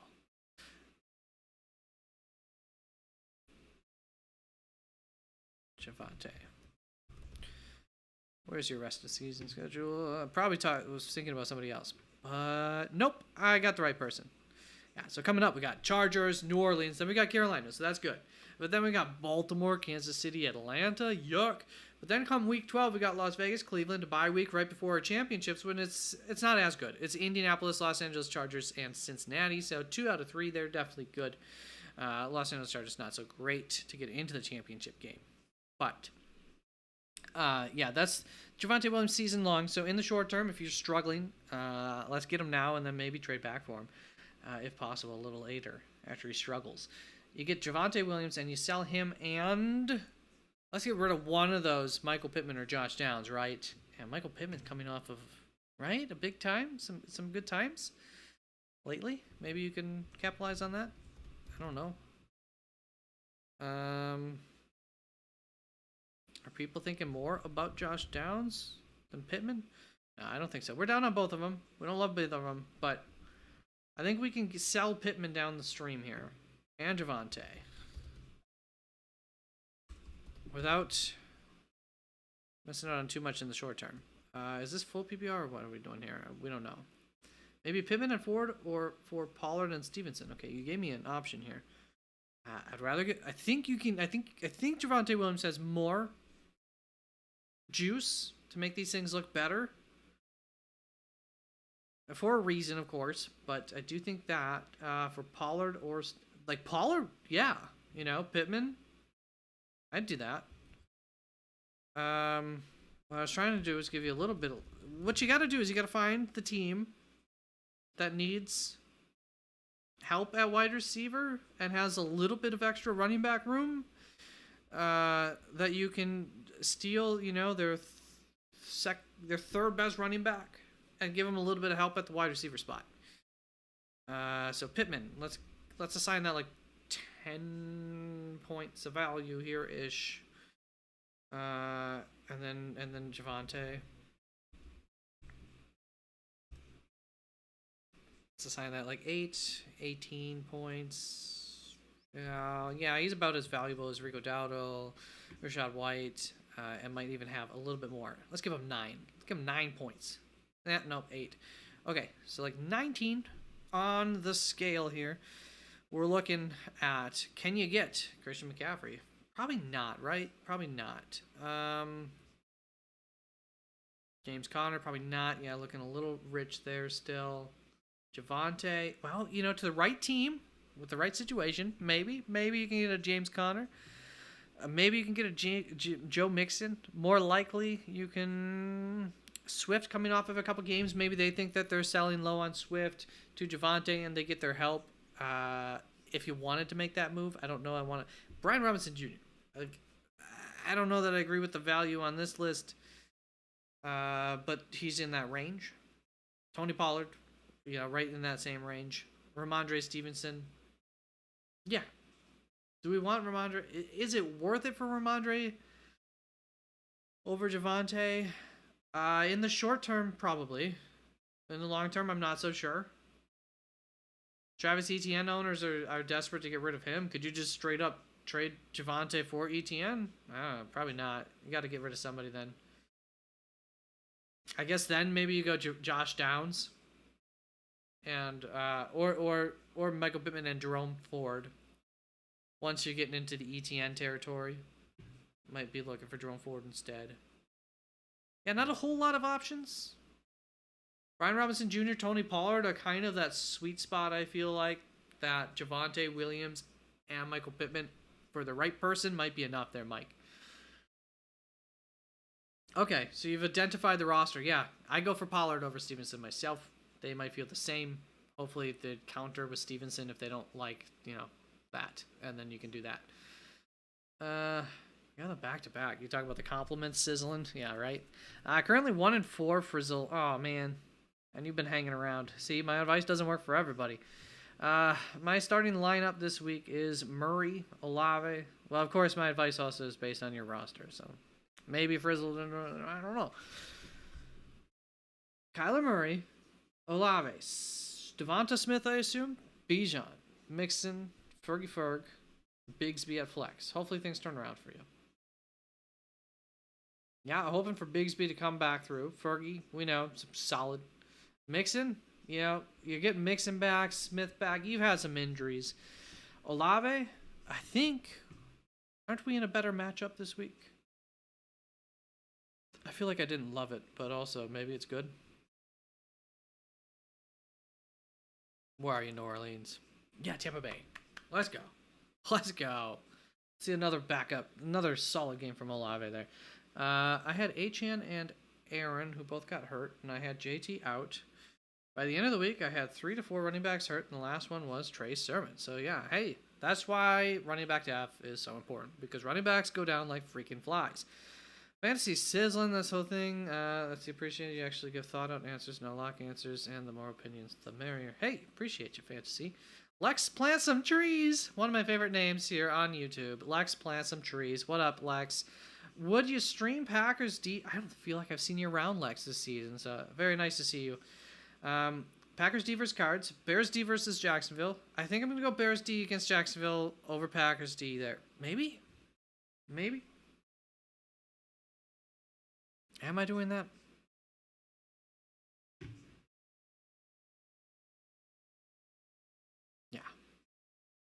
Yeah. Probably. Going to do that. I think Bears D matches up quite well against Jacksonville. Might make it another tough game for them. So yes, I would do that. Chargers versus Denver. Wait, Denver's pretty smart with the ball. I feel like they don't. I feel like they don't give other teams a lot of fantasy points. Let me actually get this out. Let's look at teams that give other defenses. What teams have resulted in high fantasy point outputs for the other for their opponent? New England at the top of that list. Tennessee, Miami, Las Vegas, Cleveland, New York Giants, Carolina, Minnesota. Where's the cliff come off here? Those are your highest ones. Definitely like the first 5. New England, Tennessee, Miami, Las Vegas, Cleveland are like in their own tier. What were we looking? Where the heck did that go? Lex. Texans versus New England. Oh, we're going Texans versus New England, brother. I should have just looked one more further. You are going Texans versus New England, and we're going to get some fresh meat and Drake May. That could go either way. There's no tape on the kid. He is a bit of a gunslinger. Gunslingers usually cause some turnovers early on in their careers, if not for the entirety of their careers. you think of, right now, obviously Will Levis is one of those guys. Jay Cutler's of the past. Brett Favre's of the past. In the recent, who was the other name? That was Josh Allen. He's somebody who's turning around lately, but has been known for turning over at the wrong times, especially. Which I think is also another thing, gunslingers. It's always at the wrong time because it's, in the big situations that they really show up. So I'm going Texans there, buddy. For show. For show. That is a defense that I have suggested somebody last week. Hold up. I got a message with everything going on. I got to check it out.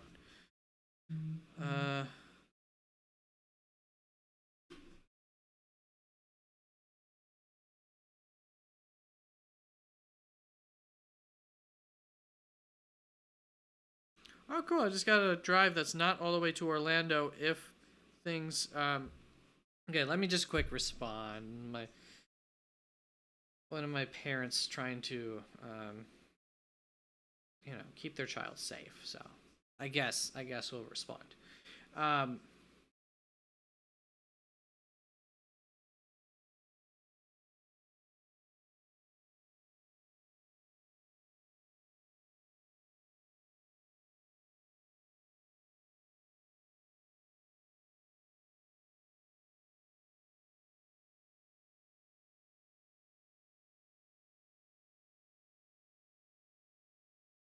That should not have taken that long to type that text. Okay. Lex, Texans D. Drip. Who should I start this week? I really hope I remember to go look and see if Texans... I feel like Texans D is available in one of my leagues. Or maybe I have them. I don't know. Brandon Ayuk, Wilson, Deontay Johnson. Okay, so I haven't done my rankings yet, and I'm not going to do my projections this week. I might not even get to... I'm trying to do rankings this week. Because of the hurricane, I may or may not be able to do them. Hopefully, tomorrow, I'll just decide to stay here, and then I'll just do rankings all day. While I make sure that the hurricane doesn't make a last-second target of me. Okay, so Ayuk is going up against Seattle. That's a good matchup. He's not going to be facing, like, Devin Witherspoon in the slot. I like that. That is probably the answer here. You also have... Oh, God. You also have Garrett. I don't think we're going to go Garrett Wilson over Ayuk going up against Buffalo. Yeah, I don't like it. Buffalo's a pretty good defense. And then... I keep losing it. Deontay... No. We're going to go with Ayuk on that one. Ayukin.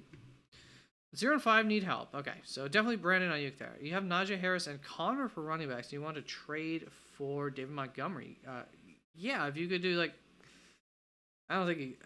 Could you do Garrett Wilson and Najee? I mean, is it Najee you have? Yeah. David Montgomery. I'm just looking at the trade value chart. Does this even say... Is this too much? Too little according to this dude? I'm thinking... that could be enough. Maybe Deontay's even enough, but I don't know if you... Would you rather keep Deontay over Garrett?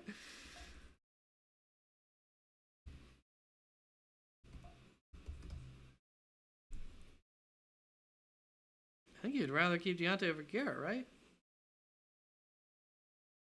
Yeah, so...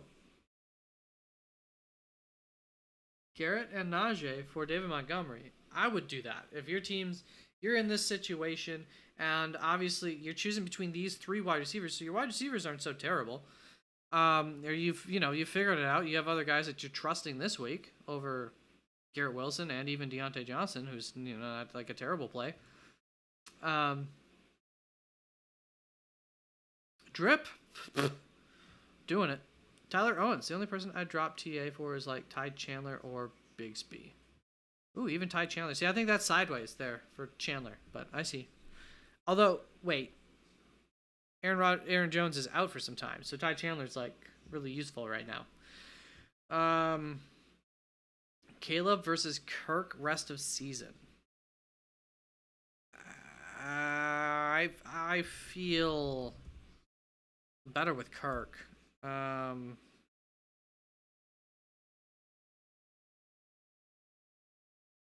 Do the Bears like have all I want to know? Do the Bears have like a really good schedule? Rest of season, they kind of do. They kind of do. So we got Jacksonville, then we got Washington, Arizona, then New England, followed by Green Bay, Minnesota, Detroit, San Fran. Then we come into the playoff time, and it's Detroit, Seattle after a really tough Week 15. Don't want none of that. Minnesota, Week 15. But then Detroit and Seattle to finish that off. Seattle might also be very tough by that point in time, but Detroit. So, him and somebody else for the playoffs, especially if you can find somebody with a good Week 15 matchup. But we can worry about that come Week 11, 12. Who do you want to pair him up with? So that's actually really nice. Kirk Cousins, what's your rest of the year look like? A little rougher, but could you do both of them? Because his Week 15 and 17 really worked nicely there. So he's got Carolina, Seattle, Tampa Bay, Dallas. Looks really nice in the short term, New Orleans, Denver, bye. Los Angeles Chargers, Minnesota then. A deadly streak there. Followed by a nice playoff. So rest of season, it's kind of par for the course. I would personally floor play. I would trust Kirk slightly more, but I don't want to only play rest of the season. I want to play short. I want to play a little shorter term than that. And that was a really nice schedule for Kirk, but it's about equal in the short term for Caleb Williams, and it's nowhere near as there's no desertous stretch like there was for Kirk. So I will go Caleb Williams and hope I didn't make a mistake. It's close, and both of them together make a pretty nice duo. But you probably don't need both together. Maybe if you have a different quarterback already, Jay, check out their rest of season schedule and see which ones line up a little bit better. Fantasy Pros does do something nice. Not that I always agree with who they highlight, but they do highlight in red the top 10 matchups or something like that, and then in red the bottom 10 or something like that. So you can see which the good matchups and bad matchups are, which really makes it easy when comparing. They might even have a compare tool, but probably not for free if you don't pay them. Mike. Oh, wow, that was that long ago. Tyler.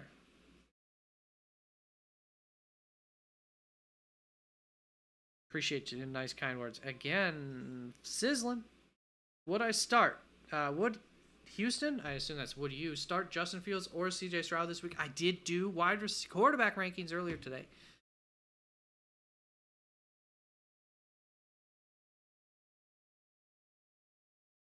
Justin Fields, CJ Stroud. I have Nico and Diggs. Fields has the matchup. Yeah, no, I don't think I need to look at this. It's CJ Stroud, but CJ Stroud does not have the matchup. You're right. Where the heck are you? I've got him back to back. And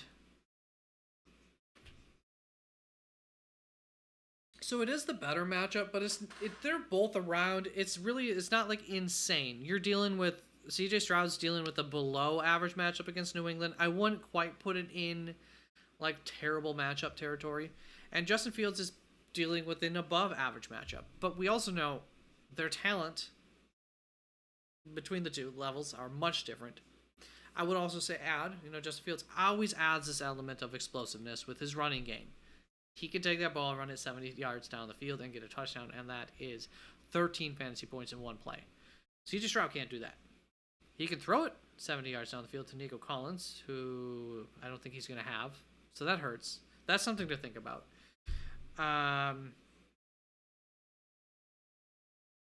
He's almost certainly not going to have Nico, right? Shit. But he's got Dalton Schultz, Stephon Diggs, Tank Dell, who's hopefully a little bit healthier. Then he's got a group of guys who can go into the slot. Got 3 of them. One of them can go out too. Robert Woods, Xavier, and My guy, Mr. Cancer, can't think of his name right now. And then Mixon's back probably, and he can receive. So if Stroud still got options there. Oh, this is where I really wish I had my projections. I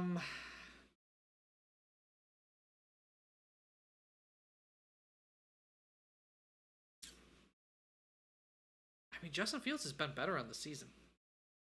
It's a better matchup. Doesn't have the injury. I'm going to change my rankings. I might change this again. I'm going to go Justin Fields, and I might. That's one of those I might flip. I might flip the next time I look at it. You know? But Justin Fields, for now.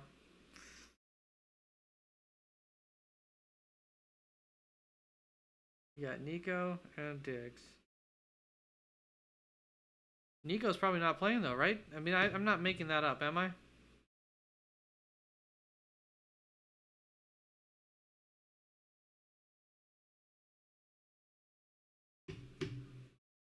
Is Stroud playing? Didn't he hurt his hamstring in the game?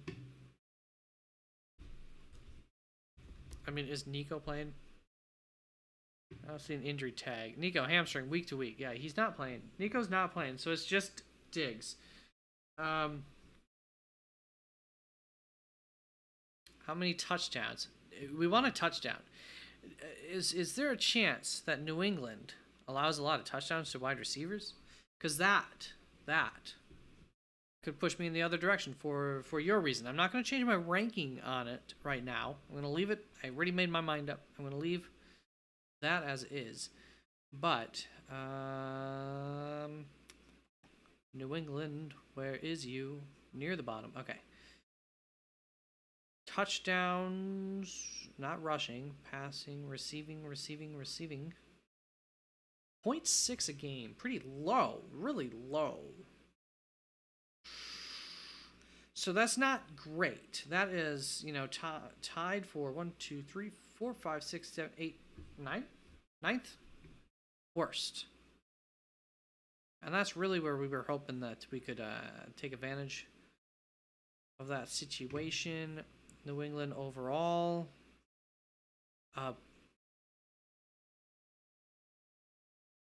Average matchup. It's not, like I said, it's not bad.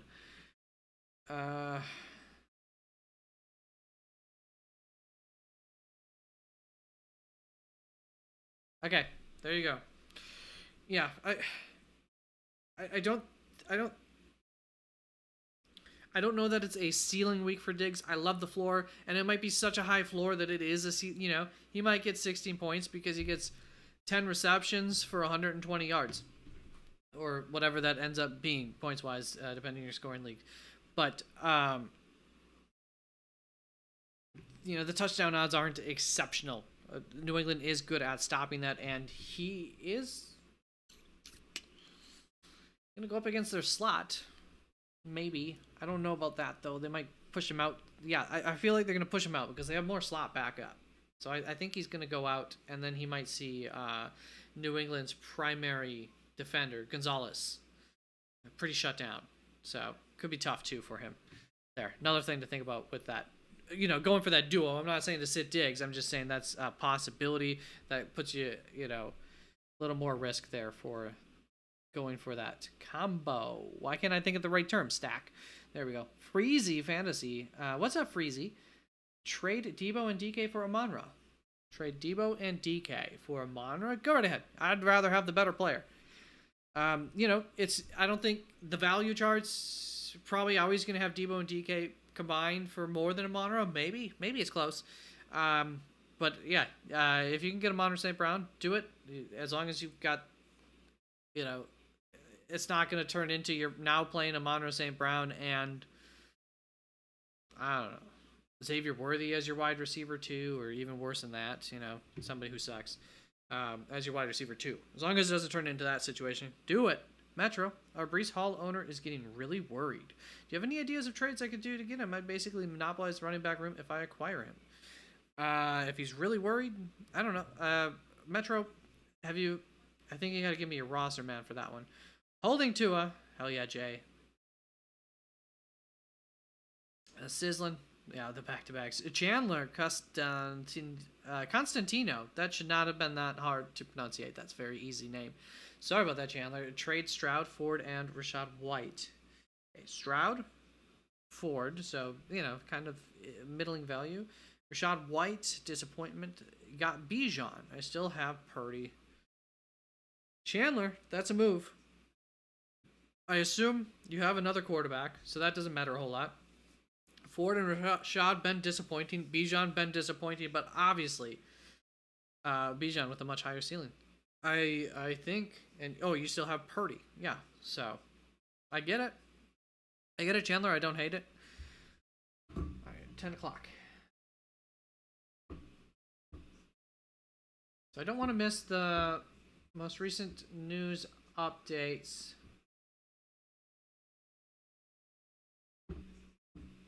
And I know different things come out at different times, but the big update's like 11 o'clock, so I'm still good, but... Okay, alright. George Play, what up? Fantasy, we covered that. We're all caught up here. Alright, probably working on my way out here, because I want to get some food. Get prepared for the 11 o'clock update. Hey, my man, how... I am stressed, George, but it's been a great... 3 hours now here tonight. Didn't expect it to go that long, but if you can't tell from the background here on screen, because I have been preparing for days and everything, as much as stressful as that's been, and everything, I had some time today, obviously, to do stuff and keep my mind off of impending doom. And I made this little holiday themed screen to work on for this video, so that was fun, and it's been great hanging around, and some people have been incredibly generous and kind and said some nice things tonight, George, about me, so that's been good, and I think I deserve it. I got the only thing that's gonna get hurt by any kind of storm surge are expensive items and the house itself, but personal items, man, they're all everything. Personal items, they're high enough. They're not going to get affected by any kind of water. Inundation. Should you trade Mason for Achane?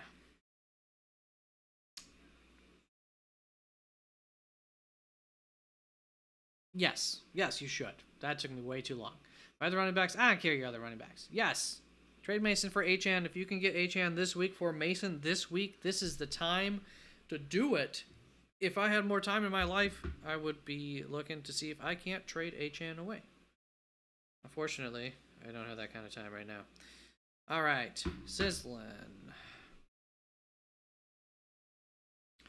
6-point passing, rushing touchdown. Yeah. Who were those two quarterbacks there? Stroud, Fields. Yep. Yeah, I mean, 6-point definitely helps mitigate the difference between the two in closeness there. You're not wrong about that. But I wouldn't put too much reliance on that. And it's very close. I appreciate you, Sizzling. You're the man. Love the Michael Myers. I was going to do 3 movies on that side, and then, 3, creatures on the other side. I could put a spider in there, and then I was like, well, I put him down, and then I was like, you know what? I put spooky waiver wire.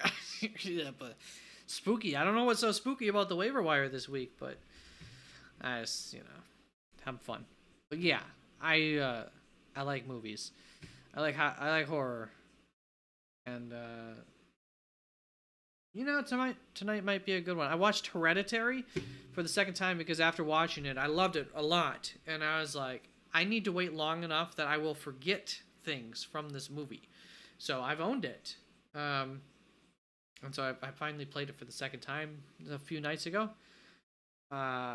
Very good. It's still the best on a first watch because of the surprise factors with it and everything. But there were also some things that was able to pick up on a little bit more second time around.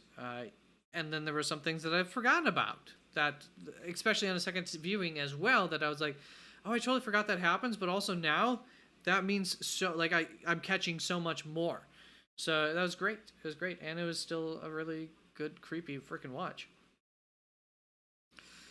Metro currently with Jordan Love. Wide receivers are Garrett Wandale, McLaurin, JSN, Conkey, Christian Kirk. Running backs, read this roster, haven't I? Tight ends is Pitts with Koo and Vikings. Did you make a trade?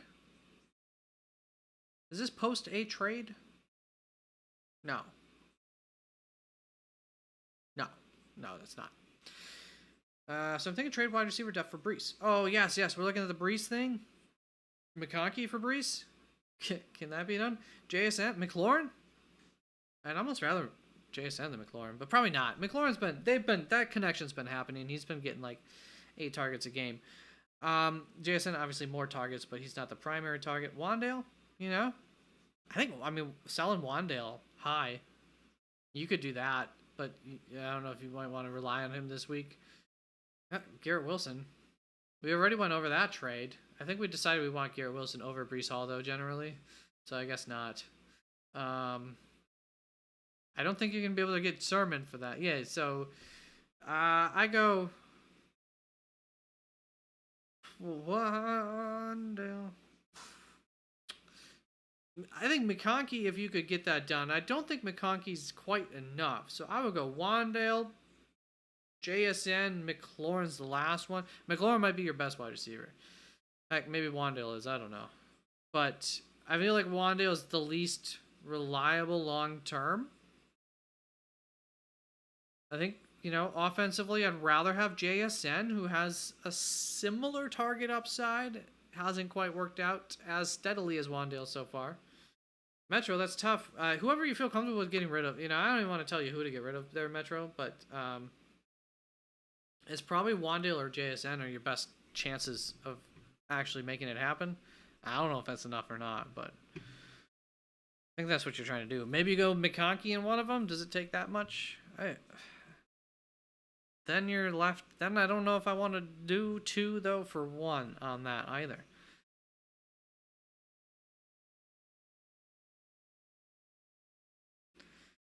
The world is a changing. That is true. Hopefully, in due time, we can keep the warming to a relative,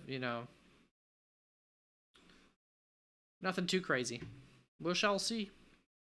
Hope everything takes in a better direction, brother. Take nice dinner and rest.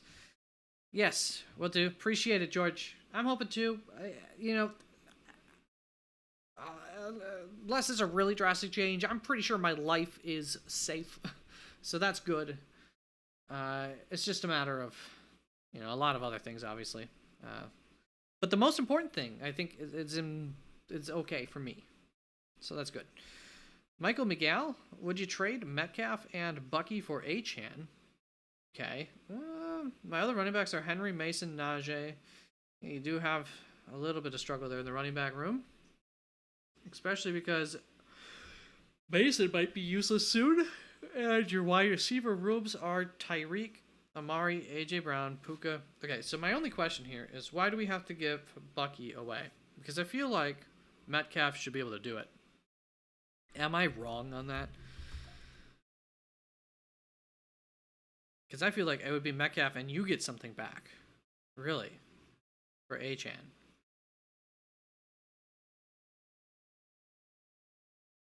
Yeah, if anything, I think you should be getting something back. But I think you should be able to get it done with Metcalf alone. I don't know if you have a trade already going. Am I going to ruin the trade for Achane just because I'm giving up Bucky Irving? Probably not.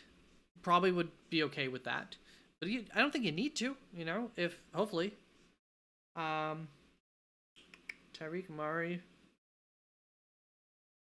Amari Cooper, right? Tyreek, AJ Brown, Puka coming back, BTJ, Tolbert. Could you do Metcalf and Tolbert for Achane? I suppose they might want the running back for Achane is something that you're thinking. Yeah, Michael Megali, if you don't have to give up Bucky with that, Metcalf should be enough to get Achane alone. That should be a perfectly good swap. So I would prefer to do that, but I'm not going to tank the deal because of Bucky Irving. Chandler Constantino.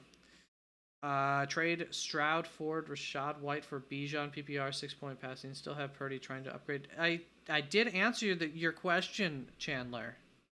I guess you missed it. I hope you're hearing it this time around, Chandler. I got to trade Stroud, Ford, Rashad for Bijan. My answer was yes. To keep it short for that. I'm sorry. Usually I give more detailed answers. I already gave a more detailed answer, and frankly, I don't quite remember exactly what I said, but I remember the end result is definitely yes. Basically, the Stroud Purdy thing, whatever, and then Rashad White and Ford for Bijan is a clear yes. Basically, you going Rashad White, a disappointing running back for another disappointing running back, but we all know that Bijan has the more likely upside rest of season there, Chandler. So do it. If you can get Bijan for those three, do it. Spooky waiver wire. Sam Harry movies are the shit. Bro, I love the Haunting of Hill House, like that series, Haunting of Bly Manor. I think, yeah, Haunting of Bly Manor. I thought that was actually fantastic as well. I think you need to be more of a cinema snob for that one, or a story person for that one. It's not so creepy or anything. It's like a gothic romance actually, but I really liked. I thought it was pretty cool. Most of it a little slow, a little not as good as Haunting of Hill House, and I think people were disappointed with it because Haunting of Hill House was so good, but I loved that. Just wish best case scenario for everyone dealing with it. Yeah, exactly, fantasy. And that's why, this more southern track, I mean, at least if it doesn't hit Tampa, that's huge. If it was to go north of Tampa, that's frightening for a lot of people. And I'm okay to sacrifice a little bit of comfort to keep that many people, more people, from, potentially dying, ultimately. So I'm okay with a slight southern track. I'd rather it just stay just south of Tampa, though. That's the best case for me and for masses. But then there's also Charlotte Harbor, which is now, I think right now, that's the one that's going to get spanked the worst, so that's not good for them either. Everywhere it goes, there's some people are getting the worst case of it, and it's not a pretty worst case, because there's basically a bay everywhere it could possibly go, and it's worst zone. Metro, I appreciate you, man. And I will stay safe. I will try to get rankings out. I will look for. I post my community comments in an oh no I don't. So just look for updates from me. I'll be posting updates as much as possible. I do have a generator, so as long as there's no water inundation that's preventing electricity from just literally working and the generator from working, I should have power. And so I should be able to do rankings, hopefully. But, we'll see. And then obviously damage and everything potential could also mess with next week and worst case scenario further into the future. Michael, he also has Ken Walker. Should I get him instead? Yeah, probably. Ken Walker for Metcalf and Bucky would make more sense.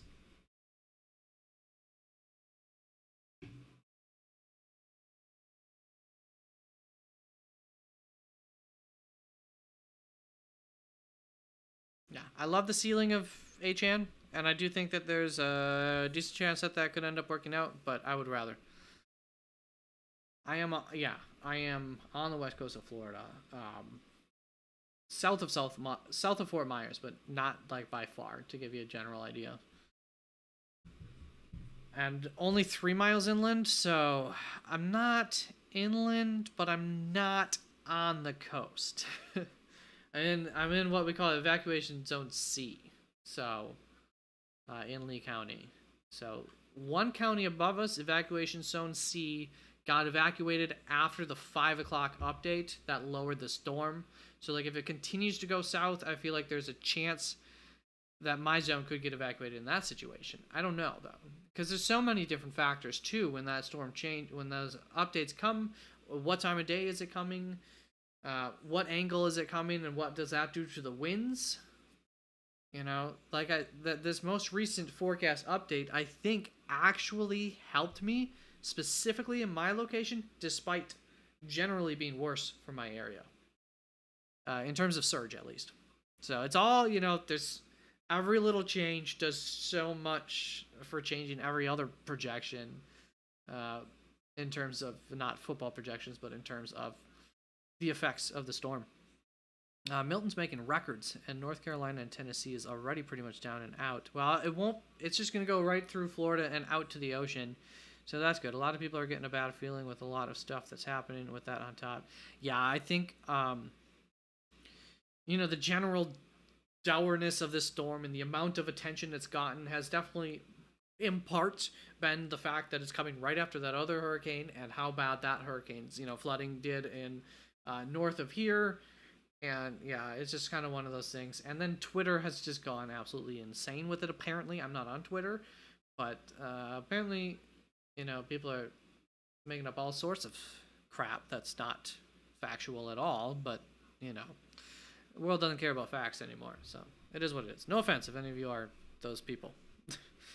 Just, be careful what you believe in. There's a lot of stupid stuff out there in the world.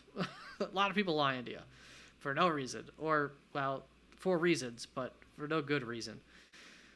I am not Tampa, and I am very south Fort Myers, and not under any kind of mandatory evacuation, not even expecting any kind of storm surge, but very close to expecting storm surge, so every little bit matters.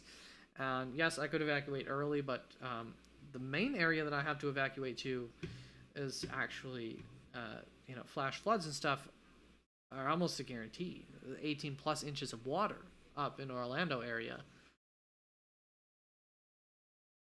So, believe me, keep an eye on things. I appreciate it. And we'll do whatever's best for me and my cat. But at a certain point, not expecting life-threatening here.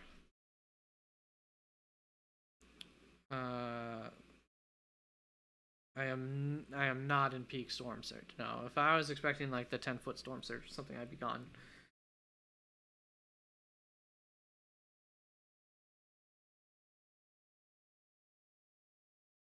It's not that bad fantasy. I can still make it. A 3-4 hour trip just takes me like 7 hours. I've got everything else. I've been preparing since, what day is it today? Pretty much a full week, almost. By the time the storm gets here, I'll have been preparing for a full week, like 2 or 3 days before most people were here. No, I'm pretty good. Do I think Walker is definitely better than Achane? Definitely is a strong word, but yes, I do. To some extent. What is his touchdown? I do want to check one thing on that. How many touchdowns does Walker have so far this season?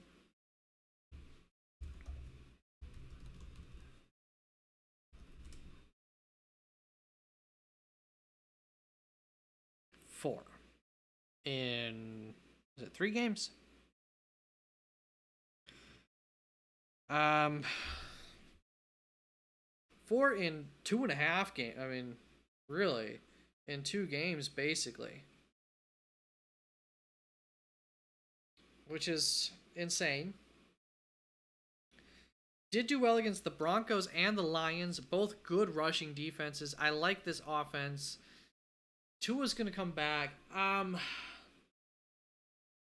still think the ceiling for Achane is better. But he's already hurt again. But it's a concussion, right, for him? So it's not like anything long term, hopefully. Probably not.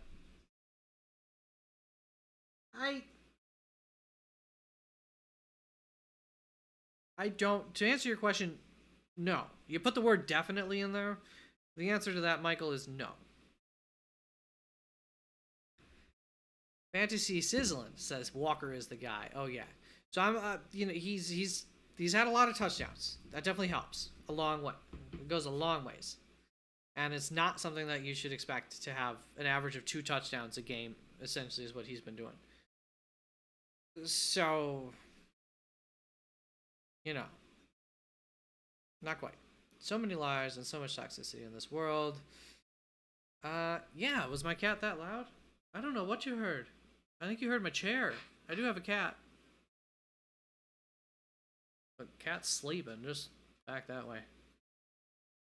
Champagne, hello. Do I think that the Saints are in a bad position without their quarterback? Yeah, I do.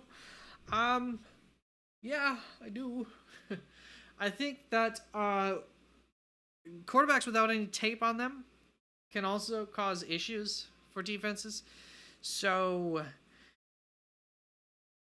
like, I feel like it's like 60% of the time when a guy comes in there and has their first game of their career, uh, they like have a huge game. They do really well, and everybody gets very excited. And then the next week, the tape's out on them. Even if it's a little bit of tape, teams now know a little bit something to do. They now know the differences of how that offense is going to operate compared to what they were planning for, and everything. Oh yeah, yes. My cat is just as important as my own life.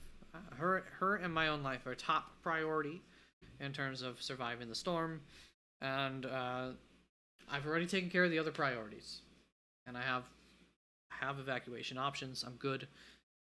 The roads are very drivable through, especially the other. I have a now new evacuation option. That's It brings me north a little ways, but it also brings me to much higher ground and sturdy place and all that good stuff. So I'm good. Uh so I think Champagne that the Saints, fantasy wise, are in an interesting place. Going against Tampa Bay, they're not. I don't think they're a very good secondary. So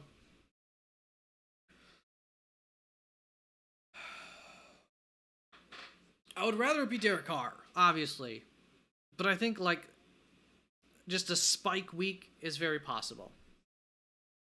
Does that kind of answer that question, Champagne?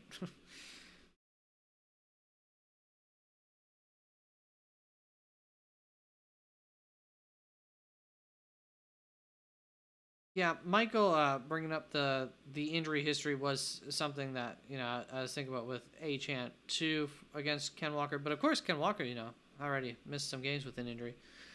Um, but yeah, A Chant is obviously has a certain amount of frailty, but that's why I was like, oh well, it was just a concussion, so I don't want to call him like injury prone or anything. He is he has a body type that will probably see a slightly higher chance of injury. He has a higher chance of getting injured because he's slight. Champagne, start Pickens, Downs, or McConkey this week. All right, I don't have rankings yet, bud. All right. Just looking for okay. Pickens, Pittsburgh going up against Las Vegas. Obviously, promising situation enough there. Solid situation. Probably going with that. Indianapolis. I think we're getting Anthony Richardson back. So for now, I'm just going to say no with Anthony Richardson back compared to Pickens. Yeah, that's it. It's a run heavy game plan with Pickens. They will have Trey Sermon. Who are they playing against? All right, let me check just in case. Tennessee. I'm still going to go for that ceiling shot of Pickens, I think, but, Downs does offer you that slight floor. Is it a better floor than Ladd against Denver? What does Denver do against the pass? I feel like they've been good everywhere. Ladd's probably going to see some Patrick Surtain because they're probably not going to have Surtain shadow anyone. And if they were to shadow someone, it might be him. So I don't think I'm going to mess with that. Yeah, I'm not going to mess with that considering we have Pickens and Downs to choose from. I'm going to go Pickens. Downs, if you feel more comfortable with that, the floor play, Pickens, the ceiling play, would be another way to think about it. Champagne.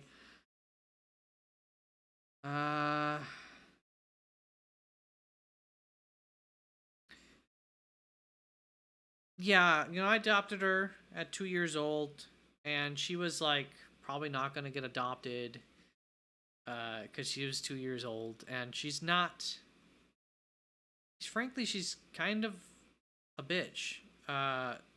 When she doesn't know you, she's not because she doesn't like. She wants to like you. She really does. But she doesn't trust you because I'm pretty sure she was abused, not heavily, but I'm pretty sure she was in a, I think, a loud house with a drunk, female mother figure, whatever.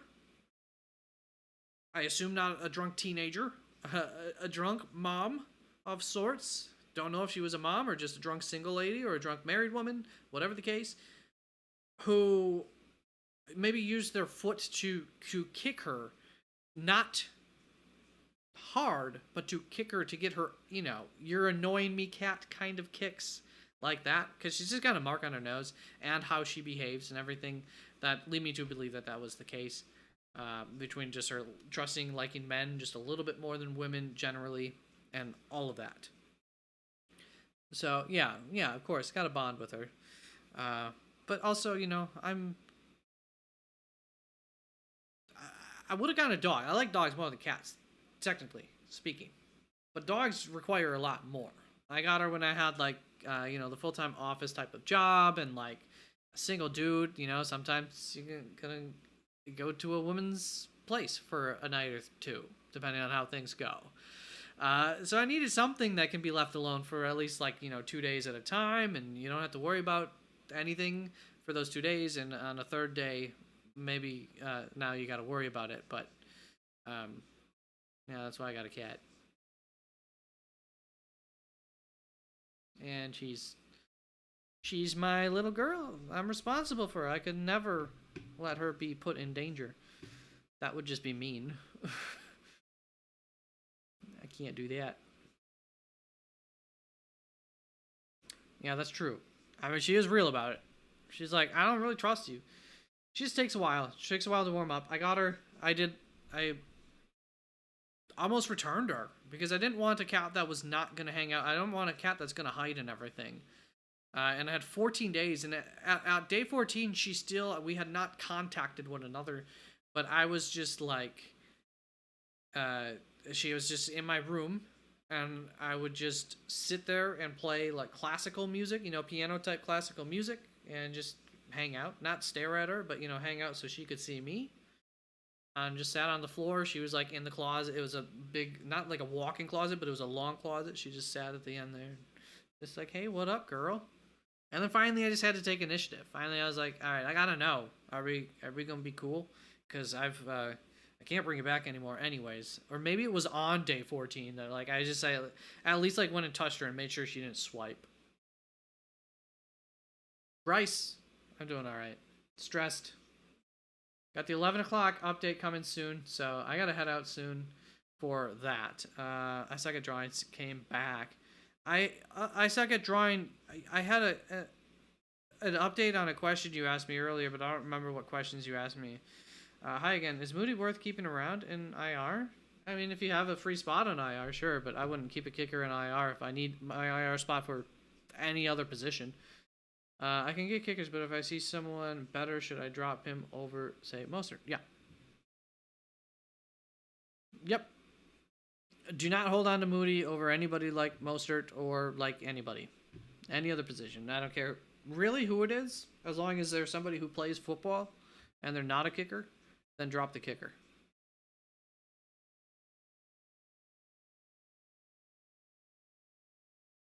Yep. And that's also, I've always grew up with free feeding pets and everything, so that was part of not having to worry about them for several days. Not starving, just bowl's full. You're good. I'll be back. She's the love of my life. I love her. She's a good little girl. She really is too, actually, which is pretty sweet. She's really well behaved and sweet. She just takes a while to get to know people. Would I add Mike Williams or Bateman? You lost Rashee Rice. Bateman's been better, right? Mike Williams might have the higher ceiling. I think I would just add Bateman. Do you mind if I look at wide receivers and just give you some other names that I feel like have, like, is this like a wide receiver 4 or 5 for you on your roster? I gotta get through answering some of these quick. So Bryce, let me know. Is this, are we talking wide receiver 4 or 5 on your roster, or is this gonna be like 3 or 2? Is this very much so in the conversation for a flex spot or something?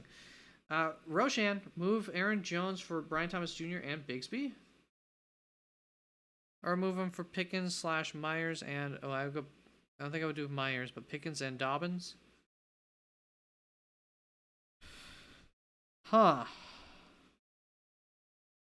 Depends what you need. Wide receiver or running back. If you need running back more, which I assume might be the case with Aaron Jones being the object of this trade, I would go for Dobbins and Pickens / Myers. Generally speaking, I'd rather Myers, but at the same time, if you're in need of a tight end and you really don't have a single tight end, go for that. I don't know that the value is quite there, but whatever. Who cares about value sometimes? Aaron Jones for Brian Thomas Jr. and Bigsby.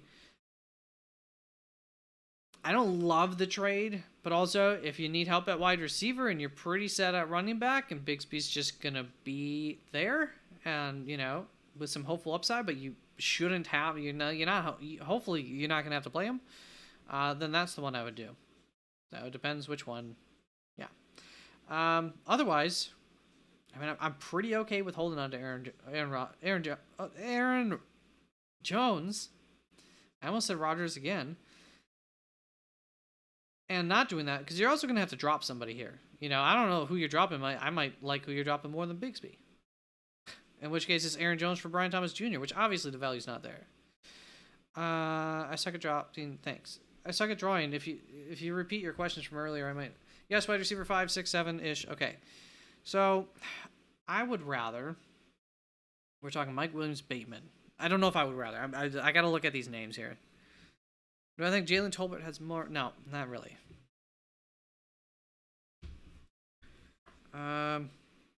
Michael Wilson, I think I would rather than that group. Maybe I'm wrong to rather, but I think I would rather Michael Wilson over Bateman. It's pretty close. Maybe just choose whichever one's been better so far in the season. I'm not 100% sure between Bateman and him. They've both done some things, and not 100%, reliable. Romeo Dobbs, I would rather. Not Yoshivas, although, once again, Yoshivas, he just didn't get targeted enough. Nah. Keon Coleman, if somebody were to have dropped him. Not Gabe Davis. Josh Reynolds is kind of in that group, but no, not necessarily. Demario Douglas with Jalen Polk. Demario Douglas with Drake Mays coming back. Somebody else did this earlier. If you could do that, I feel like one of them might be available. That would be great. I would go for Jalen Polk over Demario Douglas. Jalen Polk being the ceiling play, Demario Douglas being the floor play there. But there's your upside, taking a shot here within 2 weeks, maybe even 1 week, depending on how this week goes for Drake May. You'll know if you want to continue that. And, a very good chance that one of those wide receivers will still be available. Nah.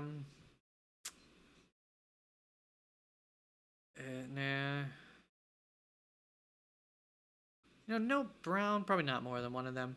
I mean, A.D. Mitchell still could take that shot. He's had several weeks where, if things just would have went a little bit differently, he would have had a big week.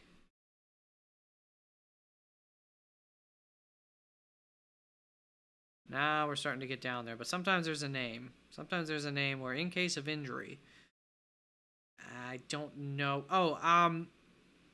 I would say also, with Tua coming back, Odell Beckham Jr., honestly, I would probably just like to take a shot on him if it's that deep on my bench to see what comes of that. I think he could be a touchdown machine for them if they want to run their offense like I suspect they do once everybody's there and healthy, including him. I don't know how long. I don't how what was his snap share this last week. I don't know what's the scaling up usage look for him. All right, I got like 15 minutes before I got a hard out here.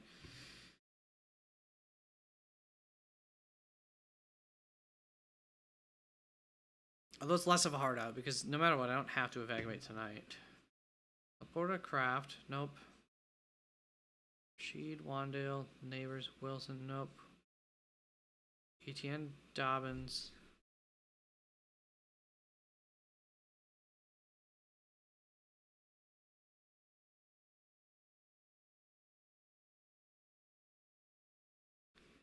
I don't think it was any of those questions I suck at drawing. That there was a player. It had to do with Cup and Did you have any questions with Cup or Puka or a trade question maybe involving those guys?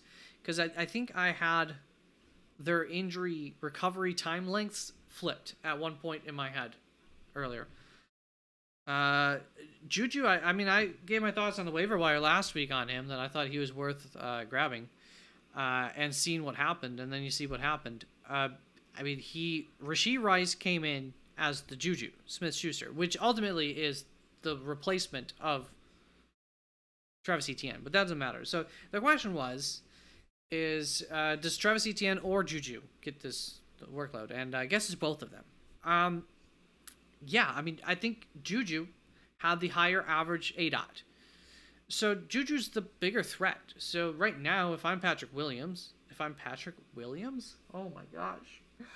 I don't even know NFL. Who knows ball? Nobody knows ball. If I'm Patrick Mahomes, I am throwing the ball to Juju. Probably. He knows the system and everything. It came through. I don't think this is a thing where defenses are going to be like, oh, we got the tape now we can shut it down. You knew what to expect with Juju. He's going to come in and do the Rashee Rice thing, just to less of an extent, and he really didn't do it too far less. Patrick Mahomes is going to get more targets now. They're both going to share that Juju workload, but it seems to me Juju's the bigger threat out of the two. I didn't know if he would be because of, his injuries and everything, but I think he is. All right, so Odell had 2 targets, got a 6.5% target share. I don't know how many routes he ran. All right, PFF has that stuff up by now. Odell Beckham Jr.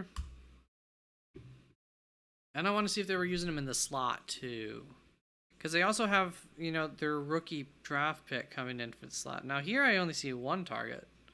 Why did it show 2?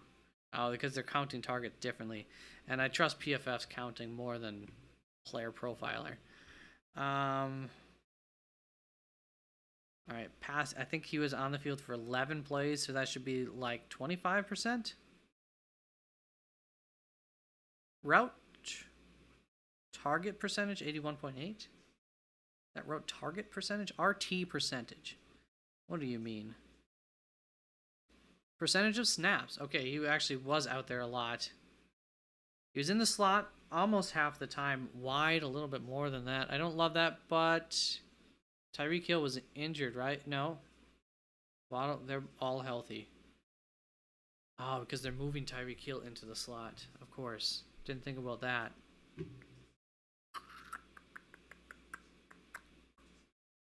Nine-yard ADOT. Yeah, he's going to get targeted while he's in the slot. Didn't have a great week 1. Still like the upside. And he's never going to be a high target guy, Odell. So Odell's in the same conversation, I suppose, as Mike Williams, Bateman there. Just with, that slightly unknown upside. More upper side, I would say. Yeah, I still put him at the top of that list, Bryce. Would you grab Ray? I mean, maybe I should. Maybe I should think about that. All right, one moment. I want to make sure. My questions were... Okay. Appreciate you, second drawing. Yeah, I'm trying to head out too. You have Puka. Maybe I just remembered seeing Puka, but I got a question.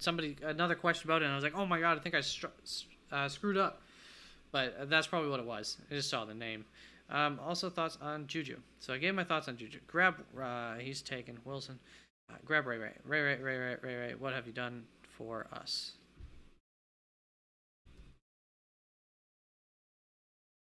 So, it's just like the 4th receiving option on a team. I don't love that, but it's not really not really different than OBJ in that sense. But he has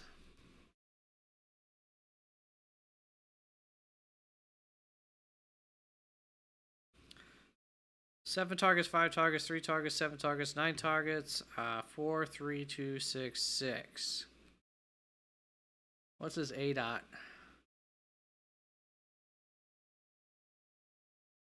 Yeah, I mean, he's got over 10 yard long. Yeah, I would probably do Ray over these guys. If you just want the safe option, he just doesn't come with like this kind of ceiling, which I would rather have. But I don't know that Bateman really comes with that ceiling, so I would rather Ray over Bateman. I would probably rather take the shot on Mike Williams, like just somehow coming through for you, because you're not planning on playing this guy, right? So I like Ray to play, and just like give me, 9 fantasy points or something like that. Like, please, let's say give me over 7 fantasy points. Then I like Ray. But if I'm hunting for someone who could make an argument to be played in my flex spot over George Pickens this week, then I'm aiming for some of those other names that I gave you. Roshan, I hope I answered your question. Roshan, are you still there? Got Bijan, Saquon, Gibbs, and Godwin, Dijon, Higgins, Kelsey. Tight end, have an empty bench spot. Oh, okay. You were just clarifying that. Roshan, I apologize. For some reason, I didn't see that. I guess because it's roughly the same length as your other question, maybe, and I just looked right past it while I was zooming past some other stuff. Roshan, I hope that you got your answer questioned.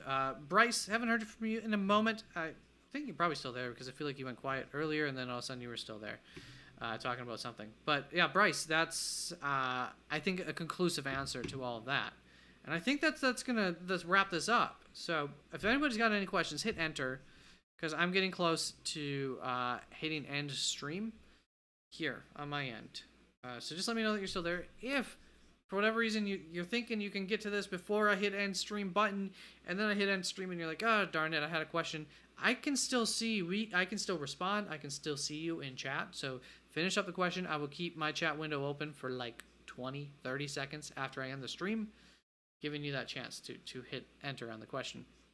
All right. Otherwise, we're ending it. Peace out, everybody. Love y'all. Appreciate you. Okay. All right. Everybody left because I was saying goodbye, and now there's there's a viewer. Do you have a question? Hit something in chat. Say hello, because I was just leaving, but I'm cool answering another question before getting out of here. I got like 12 minutes technically. Okay, you left. All right, we're good. I'm ending the stream. Bye-bye.